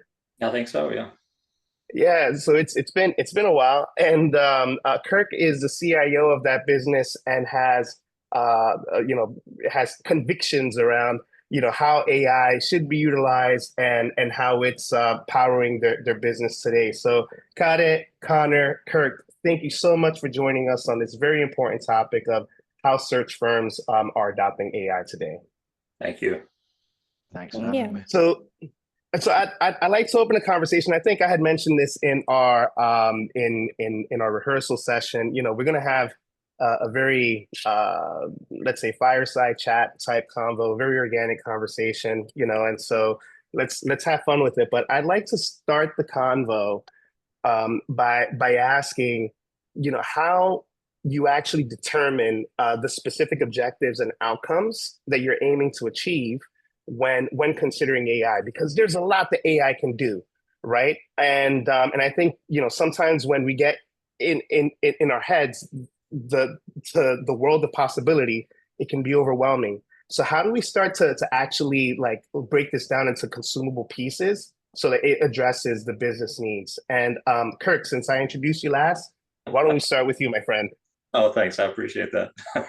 I think you're right. I mean, AI is just everywhere, right? So everywhere we turn, everywhere we look throughout this conversation, we've been talking about it, and we're all flooded with it daily. So for us, it was really about focus on what our business objectives are, where was our greatest opportunity for success, and where could we create some how could we differentiate ourselves from others? How could we create efficiencies in the organization? What was the biggest opportunity for impact internally to not only make a difference for our internal clients, but also our external clients too? So instead of trying to really fish the ocean here, we were really focused on where that impact was. And that's where we've been focused on, and you know this, we develop software internally.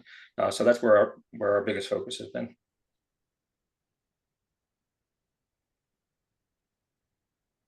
Got it. Would you mind sharing some insight there? Yeah, of course. So I'll speak mostly, I think my very personal opinion is, and my approach to this has been trying to simplify AI in a way, because I agree, everyone is talking about AI.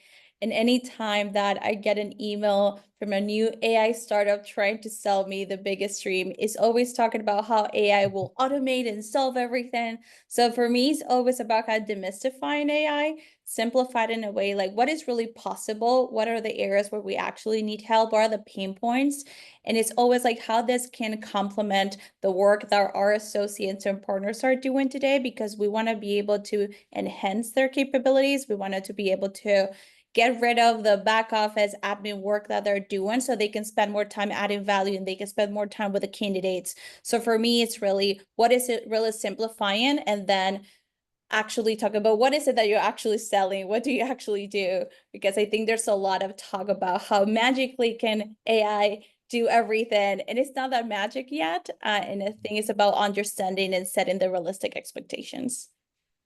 And by the way, I'm building up questions as we go. So Kirk, we're going to lean into some stuff that you mentioned, Kata, you as well. But Connor, perhaps you can share some thoughts before we really start going down some awesome rabbit holes.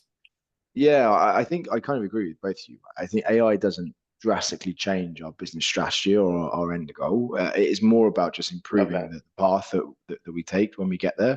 And so actually it's about selecting the right partners and the right technologies that kind of look at our role as delivery consultants or sales consultants or whatever it may be, and just makes us better. What makes us better, and what do we do that really creates value? And it's getting out, it's engaging with candidates, it's engaging with clients, it's having a solutions-based approach to our services. And so how can we maximize the time we spend doing that? And as Kade said, getting rid of the admin, getting rid of the back office, and just making sure our consultants are spending more time doing that. I think that is where we've initially started going after it in terms of selecting our partners, but actually where we've seen the real value as well is how can we alleviate that sort of that stress and that admin to get us doing what we do best. I'd love for us to talk about some of its use cases, because you know there have been recurring themes here around back office, making sure that people are, I'd say, augmented, right? Because AI is not here to replace; it's here to augment. So Kirk, you had mentioned like identifying where the impact is. Would you mind sharing, without spilling some of the secret sauce recipe that Bespoke has, like, what are those areas that are positively impacted by adoption of AI tools? Yeah, so some of the things that we were looking at was, to Connor's point, how could we remove some of the manual tasks, or how could we automate some things? We have, all of us, I think, use a lot of different systems. There's those traditional systems that we're all accustomed to using, LinkedIn Recruiter, possibly PitchBook, searching the internet now, possibly, using tools like ChatGPT. How can we consolidate all of that into a single platform, for example? So for us, our strategy was how can we develop something that enhances what we're doing at Bespoke, reduces the amount of time that our research team, our search members are going into all of these different platforms, and using AI, putting all of that information together, and being able to create some very custom and unique ways to find candidates, for example, through partnerships we have with some vendors on ways that we're sourcing that data, so that now we're identifying candidates, candidates faster than we were, where the quality of the candidates are improving. And now, because of the API that we have with Invenias being able to rewrite, we're able to integrate all that data into Invenias very efficiently. So how can we not necessarily reduce the tech stack, but reduce the reliance upon using all of those tools, reducing the amount of time to find those candidates, and then getting to a close faster, right? So it impacts everywhere throughout the business. It impacts search, it impacts revenue. And our clients have a better experience all the way around.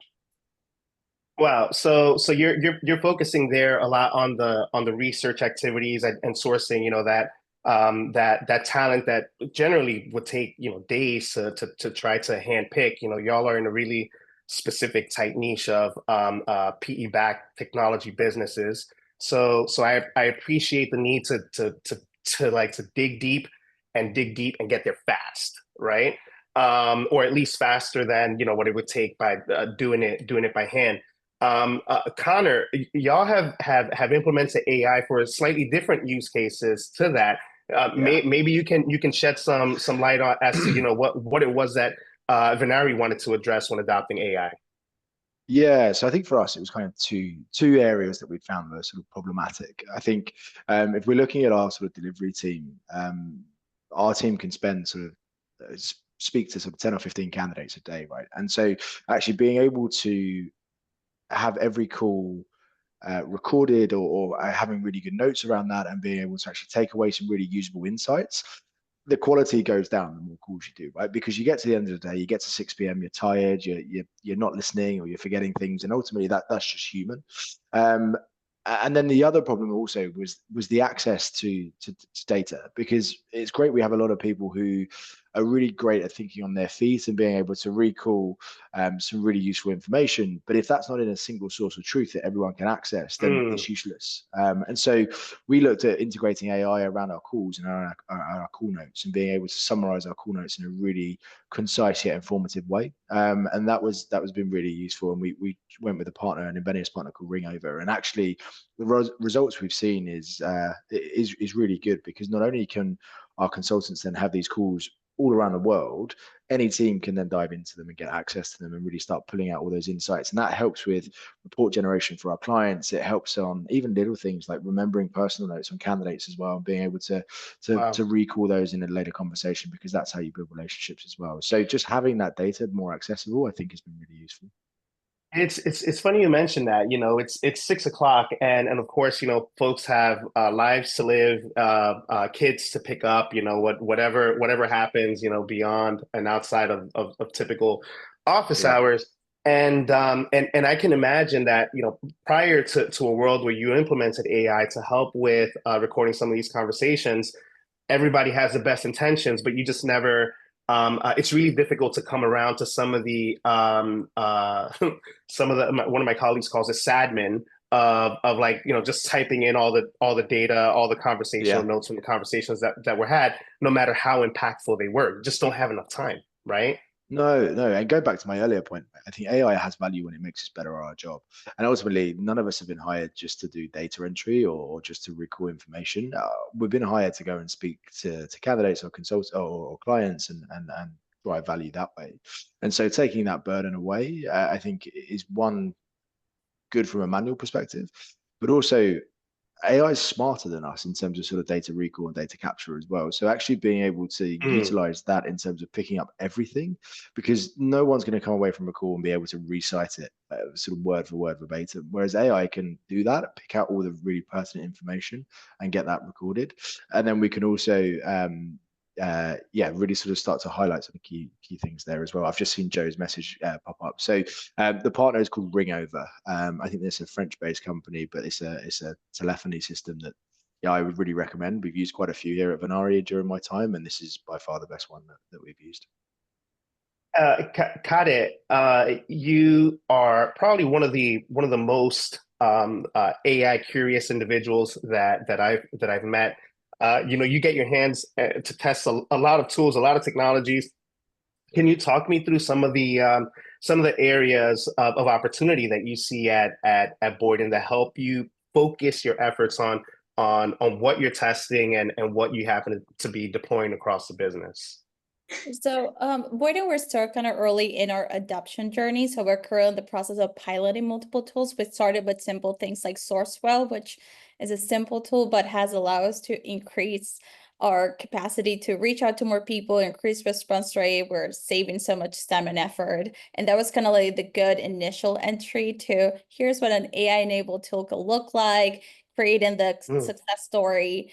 And really kind of like what we're focusing is, I think the same as Kirk has mentioned, what are our pain points? Where are the areas where we can start reducing that time and effort? So we want to things like, do we have better data? How can we quickly access to that data, get better insights, be able to simplify a lot of the data entry, data quality type of process that takes a lot of time.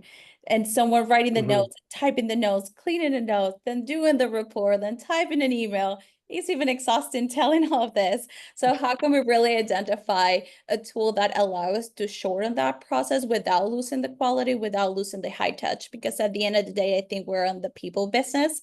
And a lot of the concerns that I always hear when we're talking about potential AI tools and pilots is, I don't want my candidate or my client to feel that, AI machine is talking to them. It's like that won't be the case. We're just going to simplify that. Instead of having your associate spending 8 hours a week doing data entry, they are verifying, they're checking, they're talking to more people, they're finding better candidates, they're being more precise with their research. Or even with AI, to me, it's I agree with Connor, AI is smarter than us. And even the way how you use it today is, sometimes I'm too tired to think about different avenues and research strategies. So I do brainstorming with my AI chat and think of like, here are the business model that I'm looking for. Here are the different companies that could work. Let's talk about adjacent industries. How can I find an out of the box type of experience that will make sense?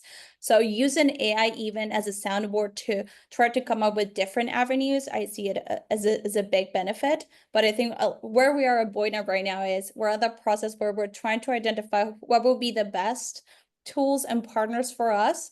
And I also repeat the same thing I think Kirk mentioned, just having 1 or 2 solutions. Right now we have like 6 or 7 different apps and tools that we use. And I think I'm not the only one, we're not the only ones that we're trying to integrate and consolidate, because even from the adoption side, it's easier to ask someone to learn 1 or 2 tools than asking them to integrate 6 and 7 to their process.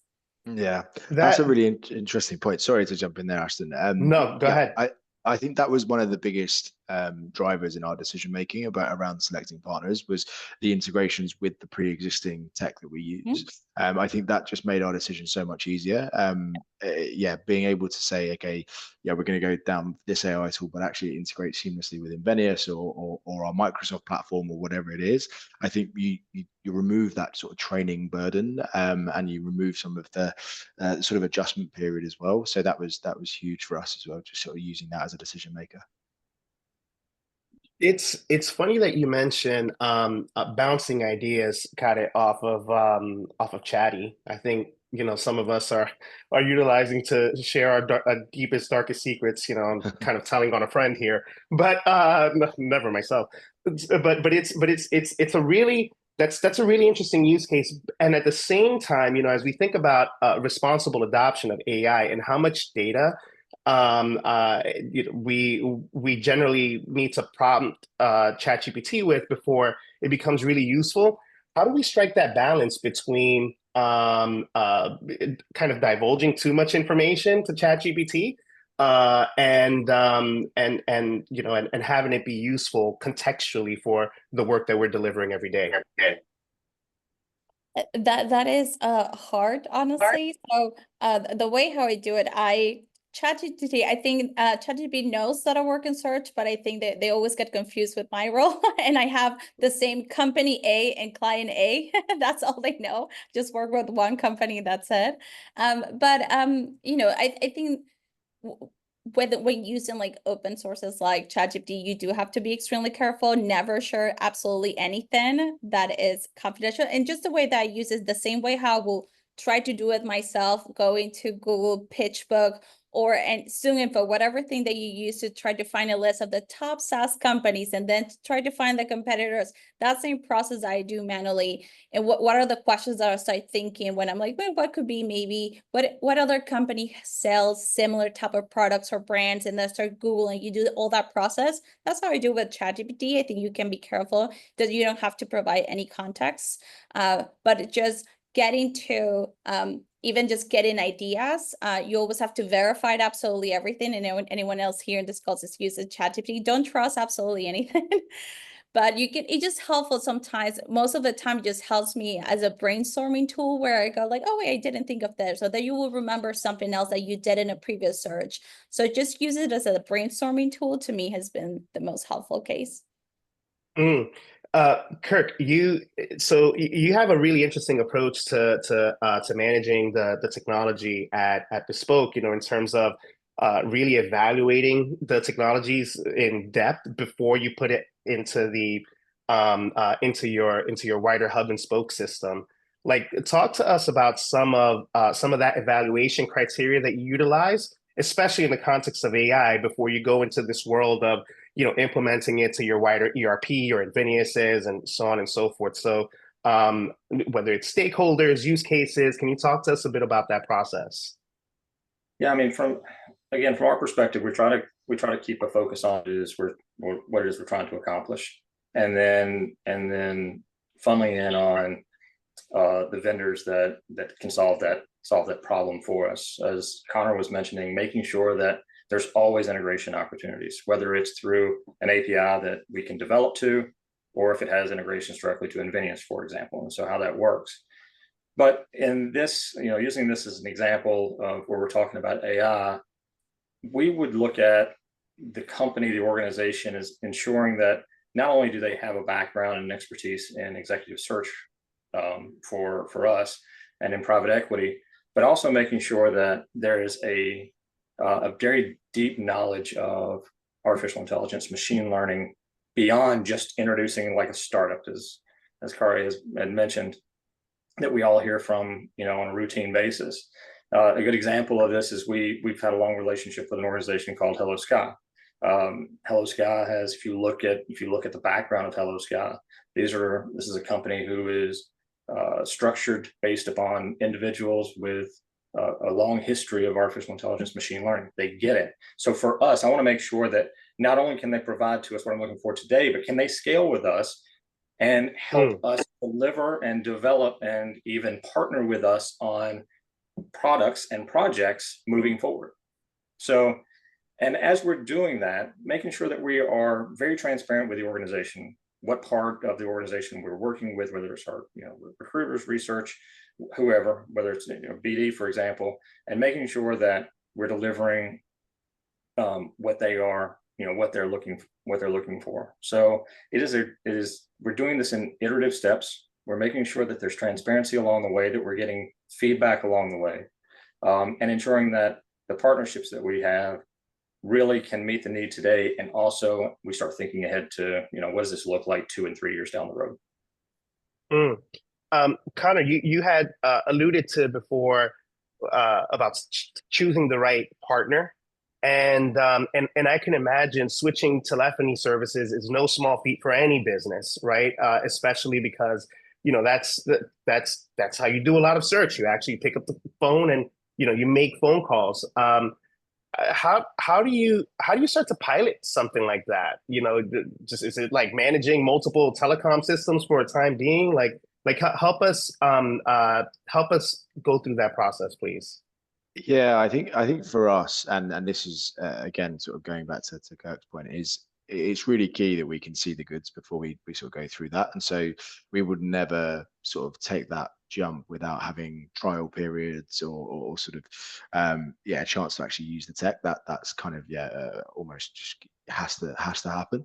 And then I think it's a sort of a debate around teething problems with implementation and versus actually there is a little bit of a risk, right? Because we're still a sizable company, it's still a rollout that needs to happen, still a change in the way of working, and there's no way that doesn't come with hiccups as well. So you kind of have to look at the solution and say, is it drastically better, and does it provide a drastically improved sort of service that it's worth that risk. And that for us was an easy sell really with the change that we made, because we had a very cut and dry telephony solution that just did calls. That was it. No analytics behind it, no AI behind it. And so going from that to what we've got now was sort of chalk and cheese. And so it was definitely an easy decision. But I normally volunteer myself as the first canary down the mine to sort of start using stuff, which is good and bad, because I get to see it firsthand. But then I've also got a group of sort of fairly sort of trusted individuals internally as well, who I know are tech savvy. But I'll always throw in one that's maybe not as savvy as some of the others as well, because you kind of almost have to move at the slowest pace of everyone. So yeah, definitely getting sort of getting our feet wet with the tech first is really key, and will help us to make that decision. Got it. You had mentioned about 6 or 7 pilots and technologies that you've got going at the same time, and like literally honing that down to the 2 that make the most sense. Can you talk to us about a bit about that evaluation criteria? How do you get to that 2 when you know that all 6 or 7 of those could add tremendous value to the business? Person, look, I think one of the key things, and I think we have all mentioned it, is the possibility with the integrations and how many tools can this consolidate into, how well will play with our environment. Then I think second, how easy it will be to do the trainings and the adoption. I'm someone that will even take a look at how simple it is, the UX or not. So I can't say any names yet, but there's one tool that it looks very similar. The look and feel and the way how you navigate the tool is very similar to LinkedIn Recruiter. Everyone knows how to use that. Asking them to learn something that's completely different to something that they have never used is more difficult. But I can tell them, look, it's very simple. It looks just like LinkedIn Recruiter. The same navigation. You don't even have to learn anything new. Looks different branding, but it's very similar. So be able to find something that I can relate easily, or if it's a AI chat, it's just in our Teams. It's just an additional chat. Just click there. You can just type, say hi, and it works. So the simplicity of it, how easy it will be to adopt it. And then third, to me, it's really if this tech partner understands our business. One of my pet peeves talking with there's a lot of this new tech startups is, do they actually understand that what we do is a little bit different than maybe how a talent acquisition team works, or how staffing works, and how a lot of the market research understand the nuance, and it's not just matching keywords or just put in a list of 300 resumes and they just send it a bunch of messages. Like you really need to get into understanding why this person. And to me, it's very important that tech partner, to Kirk's point, to that longevity and like, can we evolve together? Will they be able to grow with us? I need to know that they actually understand what we do, what matters to us. They're not just selling, AI to match, the keywords. You don't have to read resumes. It's like, no. No, here's what I actually need, and here's how I can match all this data. And I think fourth have been for us is just having very consistent way how we test the tools. Like I have my 5 searches that I run with every single tool. I know my times, I measure in time myself, and then we can really put it into data points and not just say it's good, it's better, but like how good? Are you improving 20%, 80% of your time? How quick do you get to the best candidates? Am I getting faster or is it slower? Like be able to really put it in specific metrics and key points has made it very easy. I love that, and I'll certainly have questions around the concept of measuring what matters in a few. Kirk, I am aware that some of your consultants work in some really exciting, innovative, cutting edge spaces in technology. Again, being private equity backed, and so So I'm curious how you start to manage expectations that may be outpacing the reality of what AI can do. Yeah, I mean, I think it's been brought up before of, we're a very high touch organization. We want to be very mindful about how we communicate with our clients, and that they don't feel like that there's an AI tool behind this. So there's times and opportunities where the AI, what works for one organization using some type of technology doesn't necessarily work for us, for example. But there are opportunities, for example, for with Bespoke, that we want to hone in on and focus on.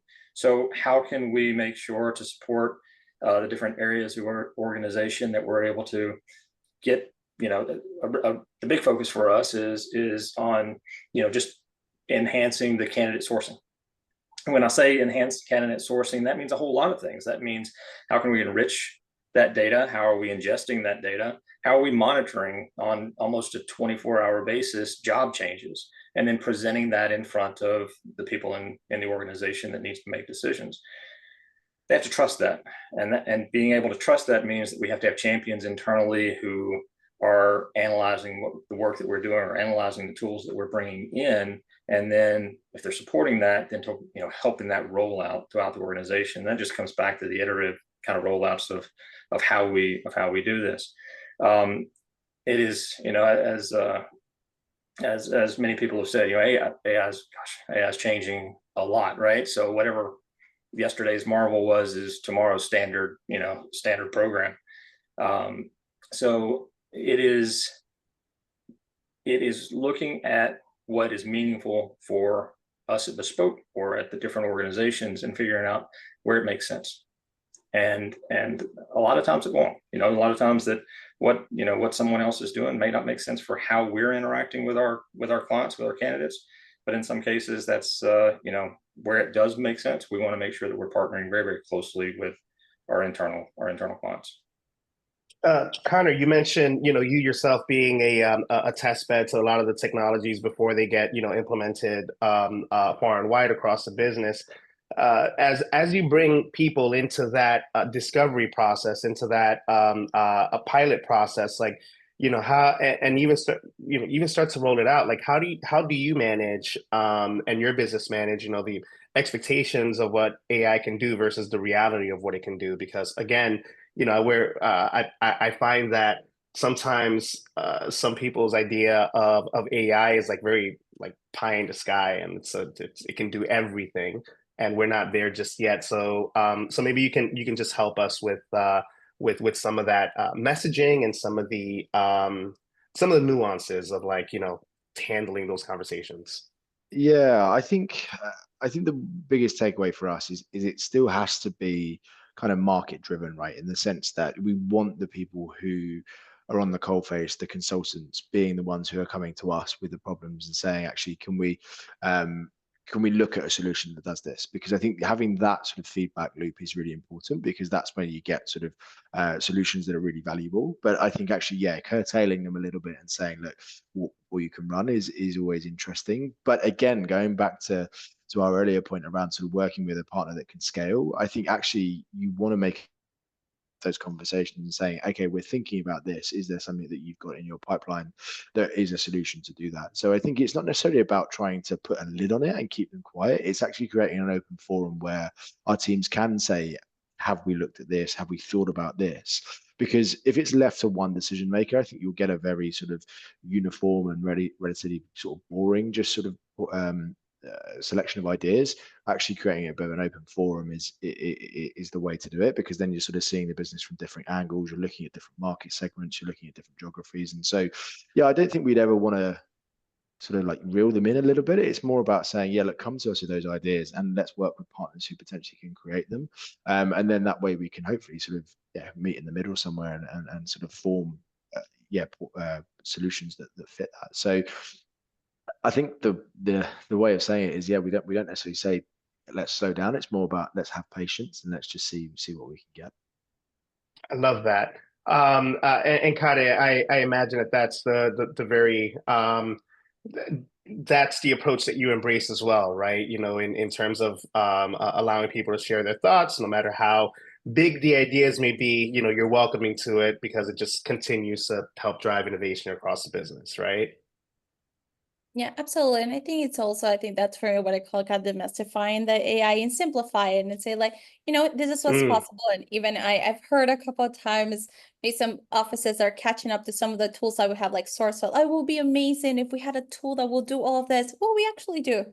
And, you know, I know it doesn't have Sourcewell AI big on it, but it is AI enabled. Here's how we're simplifying this and be able to talk about here's what's possible today. Here's what we need to build to get there. So it will be amazing that Invenias tells me, here are the best 3 candidates for this search. Well, let's start with building our data. How good is our data? Are you doing a proper data entry? You categorize correctly? Do we have the right infrastructure to do this? So be able to put it to me in simple terms. So here's where we are, here are the possibilities, or here's what we want to get, but how do we get there together and start working with the offices? And to me, it's always trying just to talk it in like partner terms or researcher terms to be able to say like, here's how we're going to solve this specific problem. I hear you, we can build this together. It's going to take a little bit, but if we start doing A, B, C, and D, we can get there.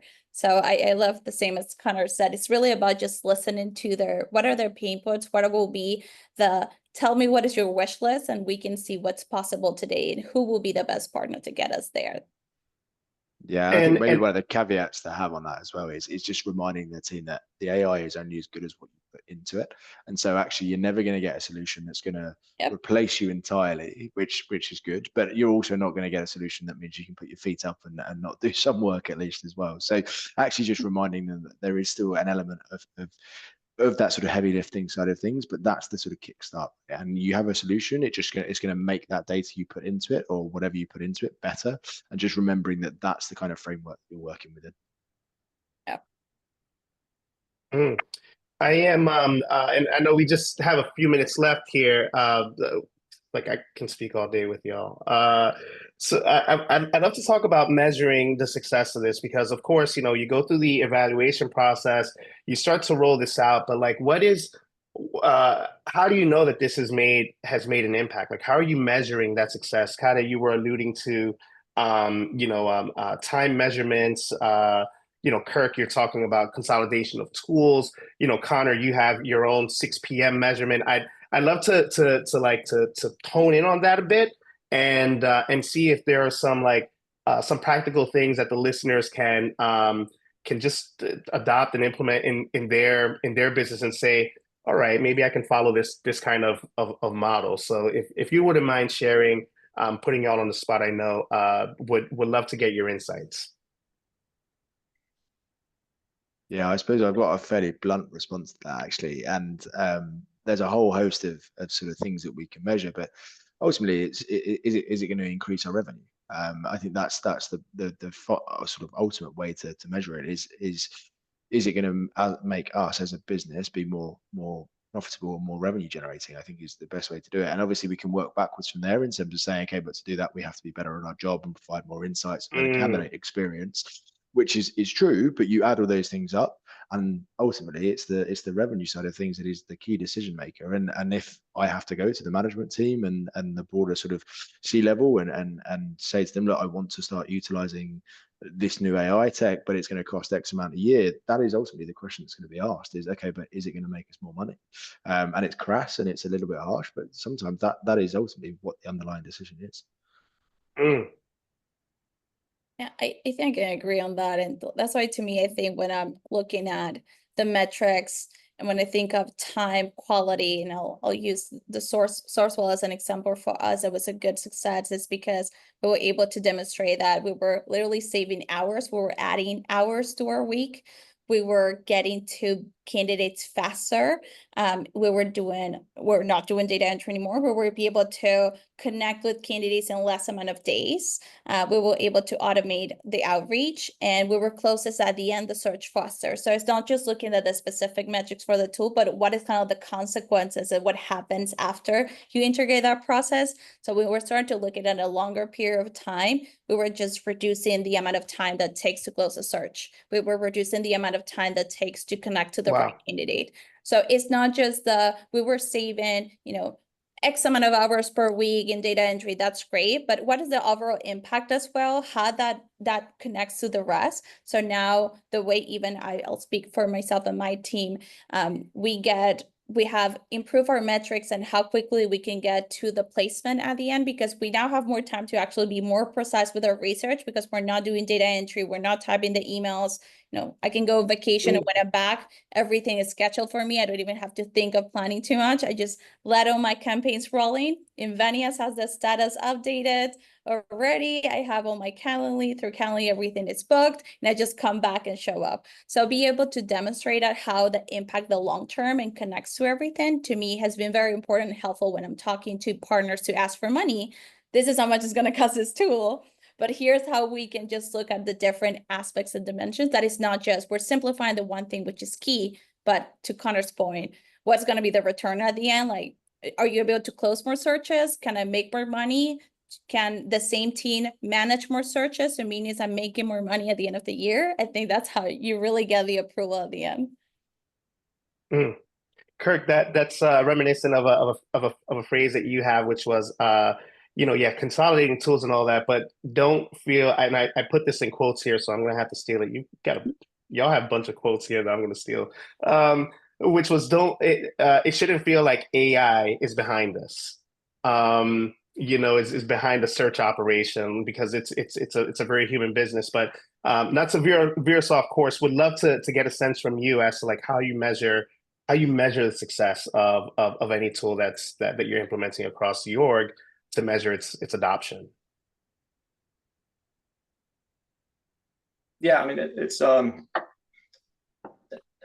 for us. So we've spent quite a bit of time on creating and developing, and like I said, we have a phenomenal team internally who's led by amazing senior architect and analytics person and some others, and now we have a dedicated resource who is focused on ensuring that the work that we're doing, whether it's through an AI tool or something that we're developing, is being successful. So we're matching traditional ways that we were doing searches against whatever tool that we've created and or acquired, and making sure that we are doing better than what we were doing before. Are we doing it faster? Are we able to do it faster? So we did measurement studies early on with Hello Sky, when they were known as Sky Monitor. We were doing measurement studies on time. What used to take us weeks, were now taking us, an hour, 2 hours tops. So we were reducing the amount. Amazing. How can we look at the candidates that we're sourcing outside of Invenias using AI, and rather than moving them over one at a time like we have to do with LinkedIn Recruiter today, how can I move them in bulk, take more information than we have in any one place, and improve our data quality inside of Invenias, making sure that also that data is not stale in Invenias anymore, so that anytime a record is updated through our sourcing solution, that Invenias is also updated as well. So Invenias is always current, not as of the last time that we populated that. And then looking at other future technologies like RAG, for example, on unstructured data. So in the case that there's data that's not stored in Invenias, whether it's in an email, whether it happens to be in SharePoint or Teams, for example, us being able to dig into that, finding that data so we can profile that person appropriately and then move that into where it's supposed to be.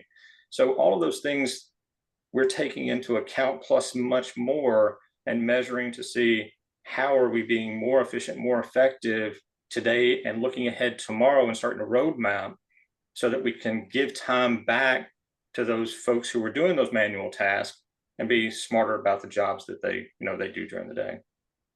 So a lot is going into the efforts of, like, it's a tool that we're acquiring, or tools that we're building to make us better.